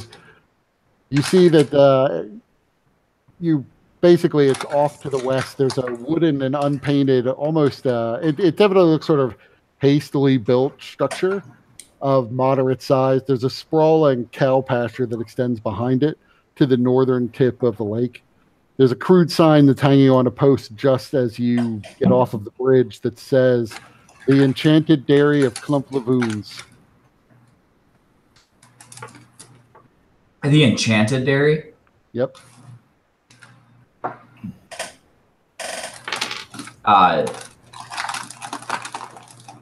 All right. We swagger. So you swagger on up. The wooden structure doesn't seem to have any windows directly. There is a small dairy house that's attached to the main house, though the main house appears to be set up as a sort of trading post. The door appears to be unlocked and slightly ajar. All right. I will break in. knock before opening. So you knock. You hear a voice from the inside, clearly kind of a gruffer male voice saying, "Come in." And entering, opening the door, you see there is a male bearded half orc who didn't really get. Most half orcs have fairly pale skin. He is clearly favoring his orcish heritage as he's pretty dark green skinned. The sleeves of his shirt appear to have been either worn away or torn off, but clearly not much effort was made to closely tailor this shirt. It really does look as if he just sort of tore it off. He's wearing a leather strap around his chest that holds a backpack on. And as you come in, he says, "Hello, my name is Drick. Would you like to buy any milk or cheeses? We have special deals for our new customers, and our specialty is is yogurts and various dairy products. What is it that you want?" Actually, Drick, we have come to seek some kind of counsel with Clump Laboons. You want to talk to my wife, is what you're saying. Yes, but I would also be interested in some cheese. Very well. What kind of cheese would you like? What kind of cheese do you have? Well, hold on. Right now, at least ready to eat, we have soft cheeses and we have hard cheeses. One of the hard cheeses is spiced. One of the hard cheeses more of a plain milky cheese. And then of the soft cheeses, one of them is aged. I'd have to go get it from the dairy itself, but it's got a strong flavor. It's got a very strong odor, but you ignore the odor because the flavor is very different from the odor itself. It's very nice. A lot of people around here like it. The other soft cheese is less aged, and so you won't see as much mold, but it is nonetheless, it's very sort of creamy and mild tasting. So those are the 4 cheeses we have right now. I have some other cheeses, but they're frankly not ready to be eaten yet. They're not aged enough. And then he comes up to Lucharosi and he pokes his finger like right into the center of your armor. And you, if you so much as lay a hand on my wife, I will kill you. Very well, sir. No hand shall be laid upon your wife. So and he's taken aback that you're so polite about that. And he's like, I'm sorry. Look, I'm sorry. It's just, my wife is she's so beautiful, and I get very self-conscious because there's no real reason why somebody like her would be with a guy like me. And I get a little crazy sometimes. So I'm sorry. I didn't mean to suggest. It's just, everybody who sees her falls in love with her pretty quickly. So as long as all of you keep your hands off my wife, I think we'll be okay here. It is quite understandable, sir.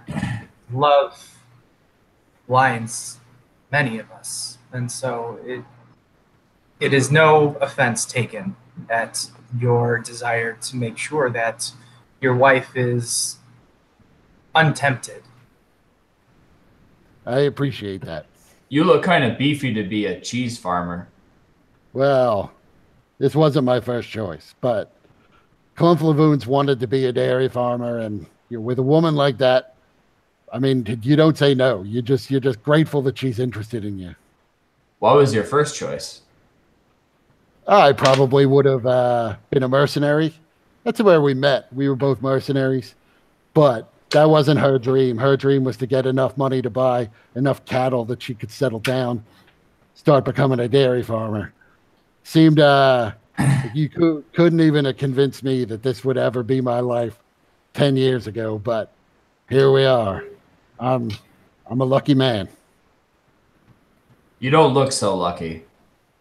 Well, then, sir, maybe you are looking in the wrong places, because there's no gift greater than happiness, and that's what I have here. Then Asheros's light has shone upon you and blessed you with that which you have longed for. And believe me, Drick, though you may question otherwise, I am certain that you are very much deserving of all that you have. Well, I thank you for that, but honestly, once you realize, once you see how out of my league Clumflavoons is, you will be astonished at my luck. Oh, I'm sure we will. And so he goes behind the counter. He takes out a tray that has some cheese on it and says, 5 copper, and I can give you a sampling of the 2 hard cheeses. I was actually thinking of the pungent cheese. The local favorite. Sure, let me go out into the dairy and get some. My wife isn't here right now. She should be back in a little while, but she was off running an errand for a friend of hers. Let me go get you your cheese. Did you want any yogurt? That's our specialty here. Can I put the cheese in the yogurt? You could. I have not tried that myself. I'll bring it all then. I'll be back in just a moment. And I would be happy to try one of your yogurts. So he walks out the front door and then turns around towards the back. Like I said, there are no windows on this. So once he walks out, you don't see him anymore. While we're in the room, can I do an investigation check to kind of see what I see? And I guess what I'm looking for is if there's any kind of, I don't know, like books open, if I can kind of get a sense of what they do here. Well, I mean, the front room that you're in appears to have more or less like a counter that's been built into the wall. There are a couple of stools along the counter. He pulled the cheese up from behind the counter. There are a few cases along the back wall, both like cabinets at a lower level and then more cabinets like just above head height behind the counter. And in them, you can see the 2 cheeses he basically offered you. Although there's a lot more of it. There's several wheels of cheese stacked up in the counter, or behind the counter, rather. Then there's a doorway that leads to a back room. Is that the doorway behind the counter? Yeah, the doorway's behind the counter. Is it open? Yeah, it's not even like there's a door. It's just an archway, basically. If I leaned over and peered in there, what would I see? It's not very big back there. It's probably 15 by 15 at most. It appears to be kind of a poor bedroom. You see there's a rickety old wooden bed, although it's substantial in size, but it's not well constructed either. It doesn't even lift up off the floor. It's just like a wooden frame with a straw mattress on it. There appears to be a couple more chairs back there and a table and a lamp sitting on the table. The room you're in now, by the way, is kind of low light because there's no windows. The back room is pretty dark as well, but there does seem to be a window in the back room.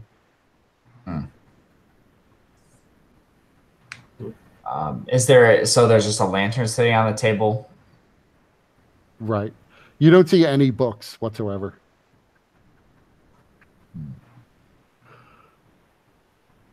And you hear his footsteps coming back towards the door. And then Drick appears once again, carrying a box with him. Took some of the soft cheeses, both kinds, and then we only have one kind of yogurt. It's plain yogurt, but it's very good. You'll see. So he puts the box down on the table and begins to take out bowls. Bowl or bucket. I suppose it's something between the two. So he takes out one that has a yogurt in it. It's just white. There are still some lumps in it, but it looks perfectly edible.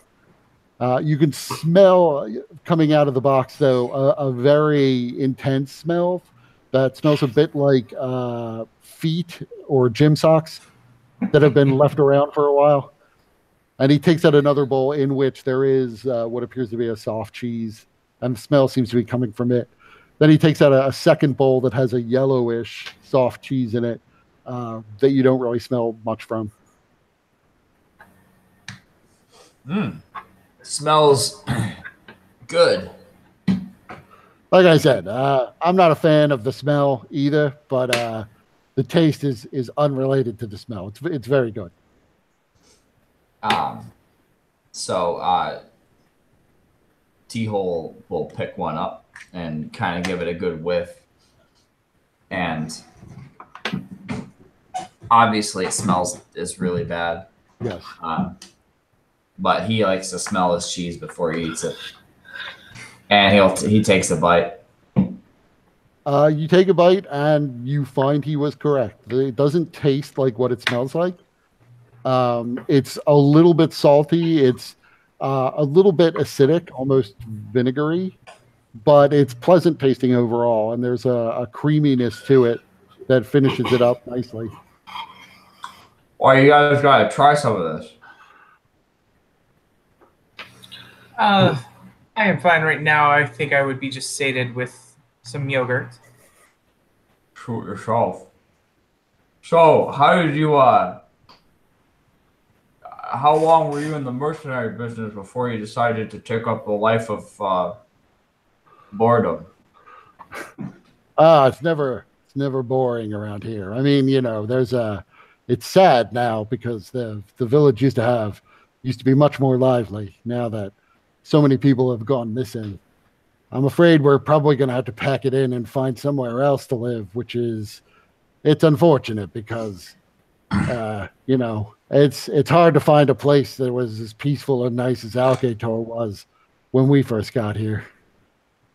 It's funny that you mentioned that.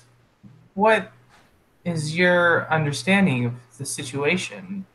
Do you have any ideas about why this is happening or who might be responsible? I mean, I wouldn't claim to know. So let's start with that. I don't want to suggest that I have all the answers here. But to be honest, I'm sure it's outsiders. It can't be anybody who lives here. Which outsiders it is, I don't know. It could be people from Watchtower. They don't, humans don't like elves. Dwarves don't like elves. Dwarves and humans live in Watchtower. It could be the hobgoblins, but it could just as easily be the people in Watchtower blaming the hobgoblins because they've been preparing for a war for 20 years or something like that, and they've never gotten one. Maybe they're looking for an excuse for the war. It could be, drifters. And he kind of looks at all three of you as he says drifters.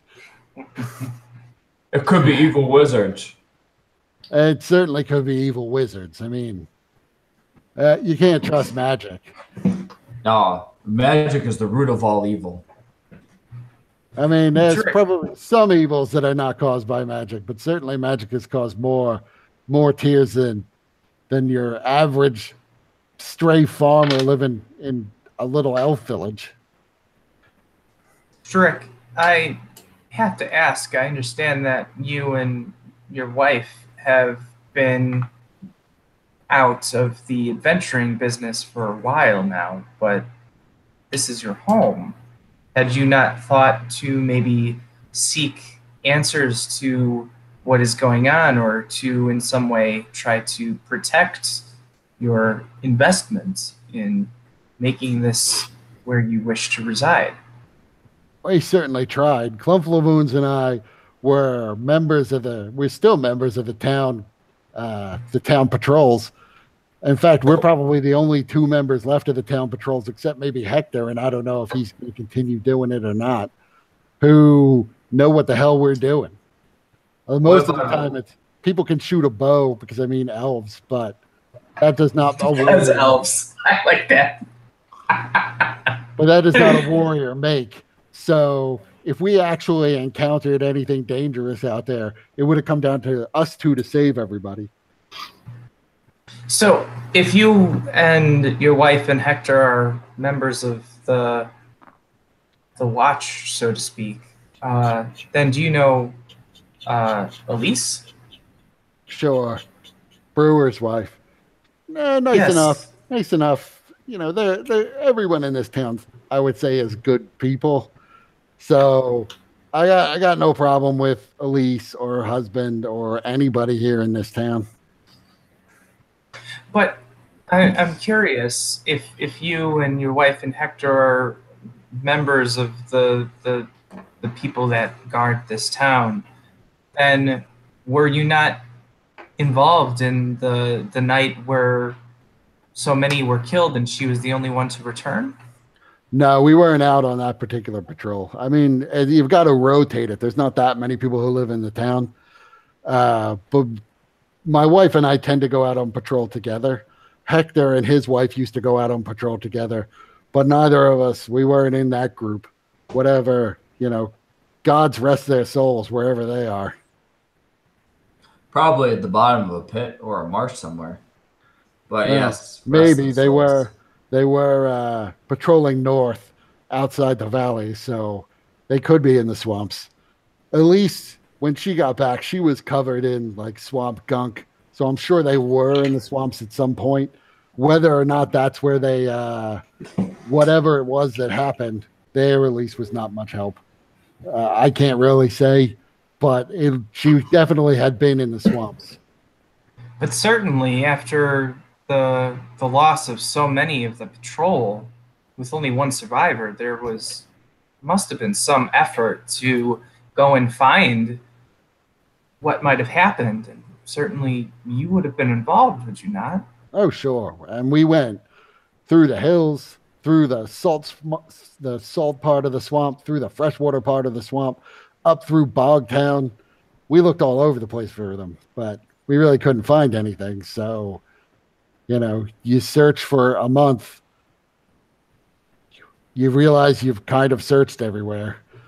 And we had special patrols. We pulled our patrols in after that. We couldn't cover as much ground after we lost the big patrol. And so we still to this day patrol just pretty much the confines of the village itself. But every time there's a disappearance, it's always in some part of the village where we're not. Does anybody else? How many people are part of the guard? Well, last count, I guess I don't know exactly. It's probably down to just 8 of us, I guess. I'm not sure. Like I said, I know that Hector and Pallas were planning on leaving town before. Well, I hear that their kids got killed, so I don't know if they're leaving now or they're going to stay or what. But if they're not in the town guard anymore, it's probably just 6 of us. If they're still in the town guard, then 8. Rick, does your guard patrol the town in a particular pattern, or how do you determine which area of the town you're patrolling? Well, there's one road that sort of loops around. We figure whoever's coming's not coming from across the lake, because that'd be easy to see them coming. Maybe if they're coming at night in the dark and using no lights whatsoever, it might be harder. But we tend to march around the road from the crossroads that lead north over to all the way around until we get to the windmill and then back again, and just do that throughout the night. We split the watch actually into 2 so that both groups can patrol at different sides at the same time. Now, and even despite that, you have not been able to encounter these disappearances and these murders. Not so far.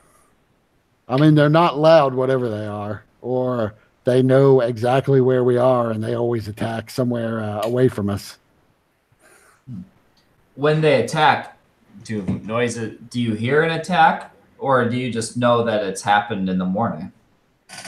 Sometimes you hear something. You'll hear like a scream, but everybody's pretty spread out here. So it's never been like right next to where the patrols were. I mean, frankly, since we lost the town chieftain, he probably would have been, he was super, super fast and very smart. He probably could have been better at organizing the town guard, but He burned to death when his longhouse burned down. The longhouse by the Tor. Yeah. People assume that was related. I have no idea. So the person who is in charge now is his wife? Of the militia? Yes. Nah, it's a human woman named Siobhan Drummond. She she didn't really have a role in like town government or anything, but she did step up to organize the village watch after the chieftain disappeared and the mystic disappeared and so many other people disappeared. We need somebody to basically keep things organized and be in charge, and she's pretty good at it, I would say. Yes, Hellweird, you may recognize her or remember her as the one that you threatened not long ago at the inn. That simple lady. Why would you threaten her? Because she's companion weak. is a bit daft. Yeah, I used to adventure with people like him. And you hear there's like the sound of hooves outside, fairly heavy, and grunts. And he's like, "Oh, that must be Clump Lagoons. Hold on just a second." He walks back outside. And he's like, "Yeah, we got customers inside. We were just chit-chatting while they eat." Yeah, I told him. No, I did not. It's specialty. Yes, I told them about that too. But it's specialty. Fine. Look, I'll go take care of that right now. Go in, talk to the customers. And so through the door, you see there's a fairly large form as a female half-orc. She's very pale-skinned, and for a half-orc, she's very unusual looking. You've probably not seen a half-orc who looks quite like this before. But she says, "Hi, I'm Clump Lagoon. Would you like to buy any milk or cheeses? Yogurts are our specialty." Oh, God. Oh, God. Why do I get the picture of like Cartman? Oh, God.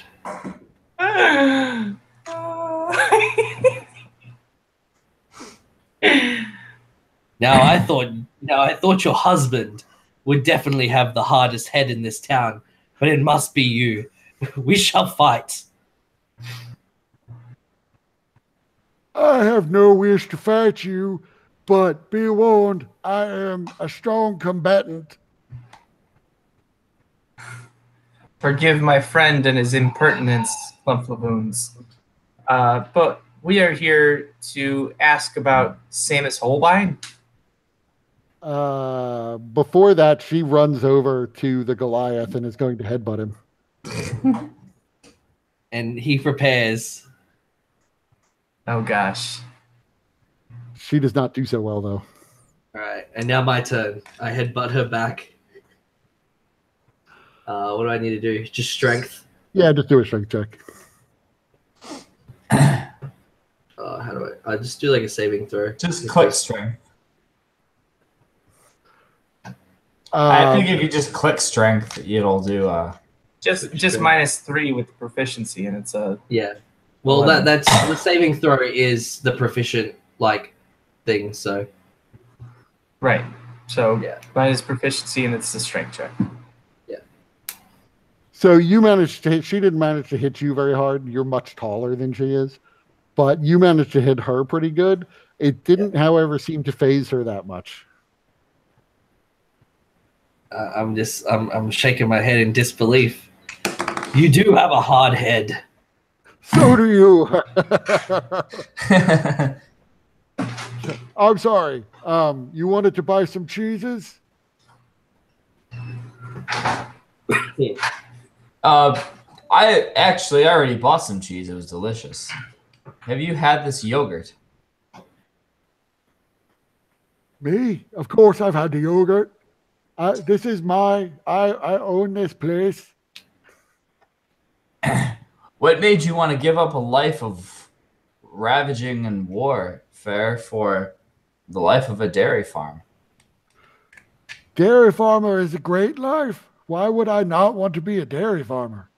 Why would you not be a dairy farmer? Well, many reasons. For one, there are more interesting things to do, No. like No. read and travel and drink tea. No. Yes. No. Yes. Well, you are clearly very strange, so you can read books. That is fine. Clumflavoons does not judge your strange habits. That is fair. Oh, by the way, we were talking to Gruzza, and she said that you guys were friends. I have no problem with Gruzza. Oh, cool. We heard some other people say that you didn't like Gruzza. People like to project things onto Clumflavoons. I am friend to all. Clumflavoons, do you have any idea about what is happening with the disappearances and the murders? Oh, yes. This village is very troubled. I don't really know. I have heard all of the theories at this point, but I don't imagine it is Gruzza, not by herself. She would need to have help from outside or inside, but I don't know of anyone inside who would want to help her make people disappear. I know that I had a friend who came to town, same as Holbein, you mentioned him. He believed it was Gruzza, but he didn't have a very convincing argument. What was his argument? Wait, he believed that it was Graza. Yes, he said, he didn't go into much detail, but he said that she is a murderer. But he felt he couldn't act against her without proof, so he had to find more proof. He was planning on trying to figure out or to disprove the theory that it was the hobgoblins. He also had me checking in on things here. He wanted me to go check out Amras's hut. He wanted me to go talk to Ilian, our carpenter. He wanted me to poke around. There was something going on with the windmill. Although I went there, and frankly, there was nothing inside the windmill. Do you know what he was looking for you to do? No, I haven't really gone to Amras's hut yet because there's strange lights that you can see coming from the hut, and it sounds like there are ghosts there, and I don't really tangle with ghosts. Where is his hut? Oh, it's out in the lake on an island. Ah, fancy. I mean, it's not far from the shoreline here, but ghosts. So I wouldn't go there if I were you. Maybe when Holbein gets back, maybe then it would be safe. It wouldn't happen to be in the same general direction from town as Graza, would it? No, I mean it's across a little gap in the river from Graza. Some people, I mean, I guess if you were at the inn, it would look like it was coming from Graza, but from here, no. I can see the island clearly. If you step outside, you can see the island and can see Amras's hut. It seems like the ghosts are in Amras's hut. I suspect it's the ghost of Amras since he vanished early on. That's entirely reasonable. What of this? I know it's not very brave of me. It's possible. Like I said, I wouldn't go there before Samus gets back, because then he can protect you from the spirits. But Maybe if it is Amras's ghost, he probably would know. So you're expecting Samus to return? Sure, he's going to go talk to the hobgoblins, talk to the people in Bogtown. He said he might check out the swamp, but I told him not to do that. But then he was planning on coming back with whatever he found. And when were you expecting him? He didn't really give a timeline, so he'll be back when he comes back. I mean, it's been a week. I am somewhat worried about where he is. It shouldn't have taken him more than a couple of days to go find the hobgoblins. How far he would have been from Bogtown when he did that, I don't know. And if he went into the swamp, it's very easy to get lost in the swamp. In fact, it's likely he just got lost in the swamp and will stumble out eventually. Which way is Bogtown? Bogtown is in the freshwater part of the swamp. It's north about 5 miles or so from here. Oh, okay.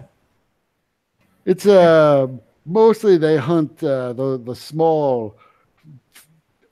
I don't know what you would call them, but they're a kind of Feywild squirrel that lives in the freshwater swamp that they take the pelts from and sell the pelts. Oh yes, squirrels.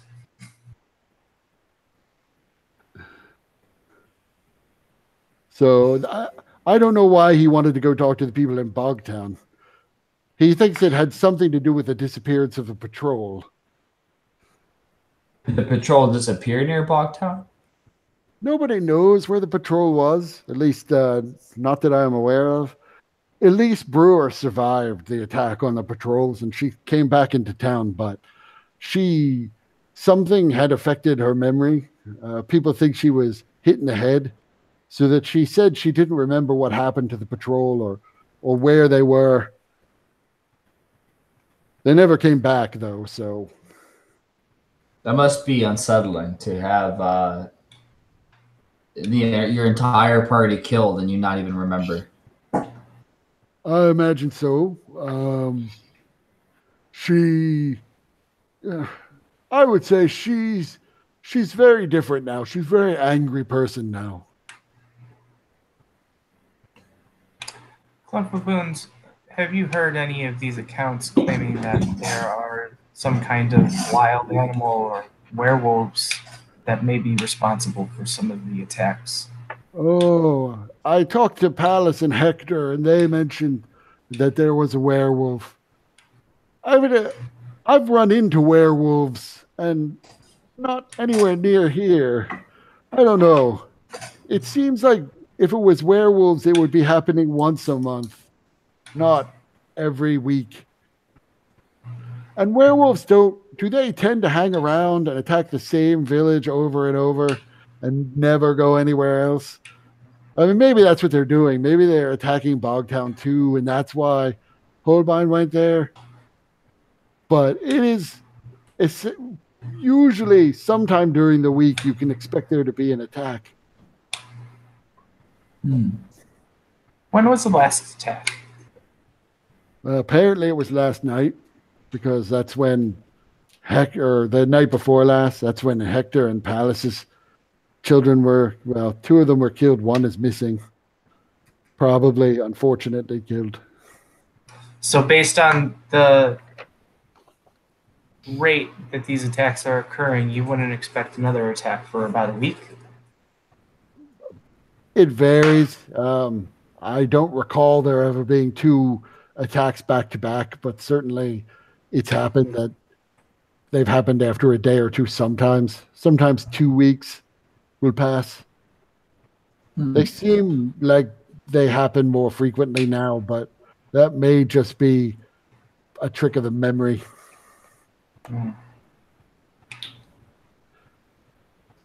Do you have a theory? Do you think there's any chance that Malia, Hector's daughter, could be alive? I have faith in Asheros that there is hope. I have never found much comfort in gods myself. It is understandable. The gods act in strange ways that are beyond the understanding of mortals to a large degree. That is why faith is so important, because it defies reason and logic, and you place your trust in something beyond yourself, greater than yourself. And so for that, I take comfort in believing that Hector's child is still safe, and all we need to do is but unravel this mystery, and we shall be able to find them and return them home. Well, I think that's what we all want. Yeah. As for theories, it's hard to say. There are so many different pieces of information. Some of them seem to be connected, others disjointed. It's hard to know what's what. Well, that's understandable. I certainly can't figure out what's going on. I can imagine, although I know there are rumors about Gruzza, I can imagine that she could be involved, particularly because the attacks always happen where the patrols are not. It feels like someone who is watching the patrols must be organizing them. The attacks, I mean. Plumflaboons, can we ask something of you? You may. It seems that you have some respect within the town. Is that accurate? As much as anyone. We're a community. So, my fear is that should myself and my companions travel away from the town in order to further investigate the matter, that especially should another murder or kidnapping take place while we are absent, the townspeople may become rash and act with impunity. And so I am wondering if you might be able to use your resources and your goodwill with the people to prevent them from acting in any rash or emotional manner, at least until we can return to the town and hopefully have some more answers. I could try. I doubt that the townsfolk will inform me. I mean, I don't know what you expect them to do. I do not believe if I tell them not to burn down houses that they will refrain from doing it.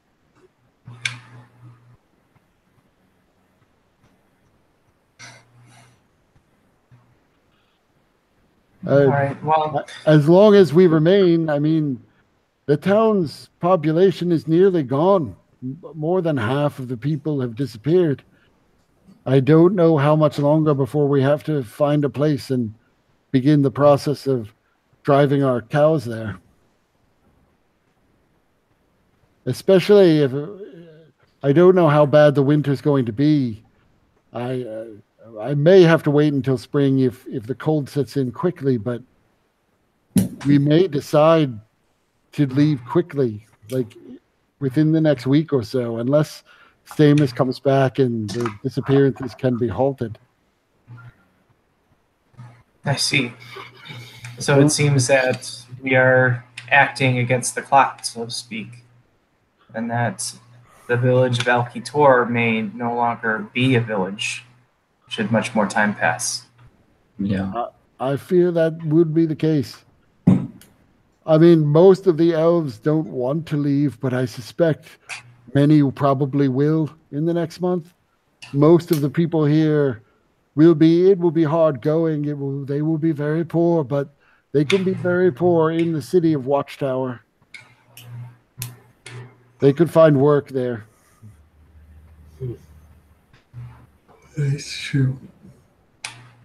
So Lucirosi turns to T-Hole and Halweir and says, based on these circumstances, and especially given our original task, it seems most prudent to seek out Samus, perhaps starting with Bogtown or even traversing the swamps to see if we might be able to find him.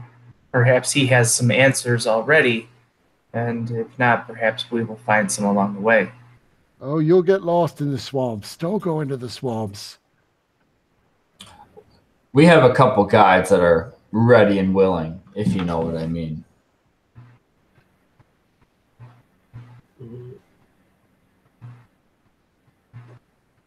She accepts that.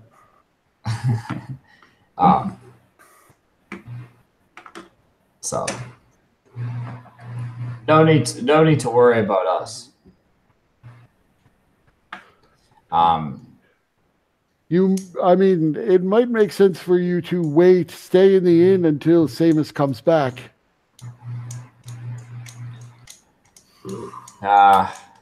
He may well unravel this mystery completely. And if you're wandering through the swamps, you're certainly not going to chance upon him. I suppose you could go see if there are any hobgoblin hunting parties who've seen him. Or the people of Bogtown. Yes, I was thinking that it might be wise to start at Bogtown. Yes. As long as they have tea, that sounds good to me. My Elise may not be as fruitful as I initially thought with this new knowledge. Clump Laboons, can I ask you, do you know of anything in particular that might be unique, which Samus might have carried upon his person? I mean, he had his clothes, his armor, his weapons. But I don't know what you mean by unique. Every weapon is unique. Could you describe his weapon?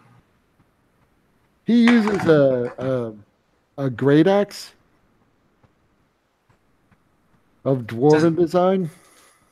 Does it have any interesting appearance or any kind of idiosyncrasies in its design? Not that I remember. He was looking for an axe, a special axe with a boar design on it, but he didn't carry the axe. He thought it would be here in town. Did he give it a name, perhaps? Oh, not that I'm aware of. I know that he referred to the Holbein family axe. That was the axe with the boar design on it. He was very keen to find that axe, but I think he was using a typical axe that he bought in Watchtower as a replacement.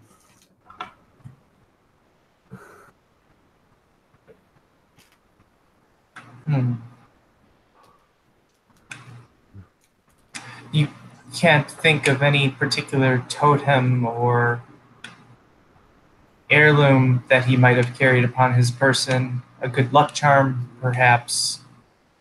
Not that he ever mentioned to me.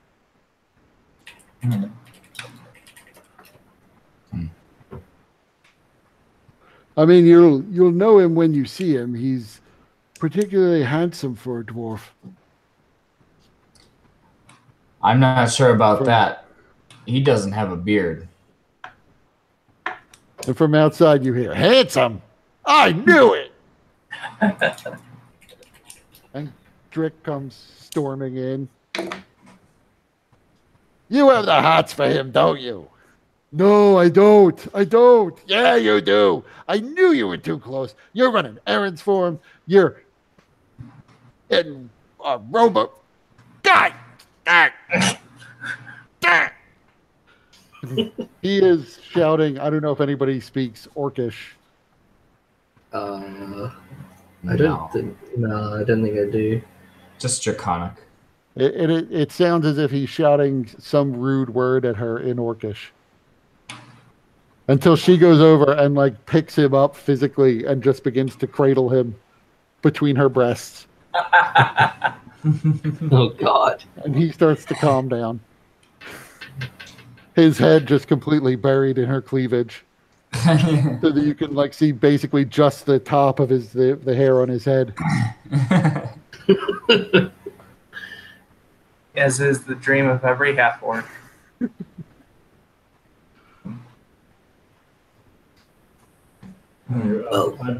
Calm down. She sets him down again. And they're just staring into one another's eyes. Well, as much as I enjoy staring at people while they're staring at each other, perhaps it's time we head out.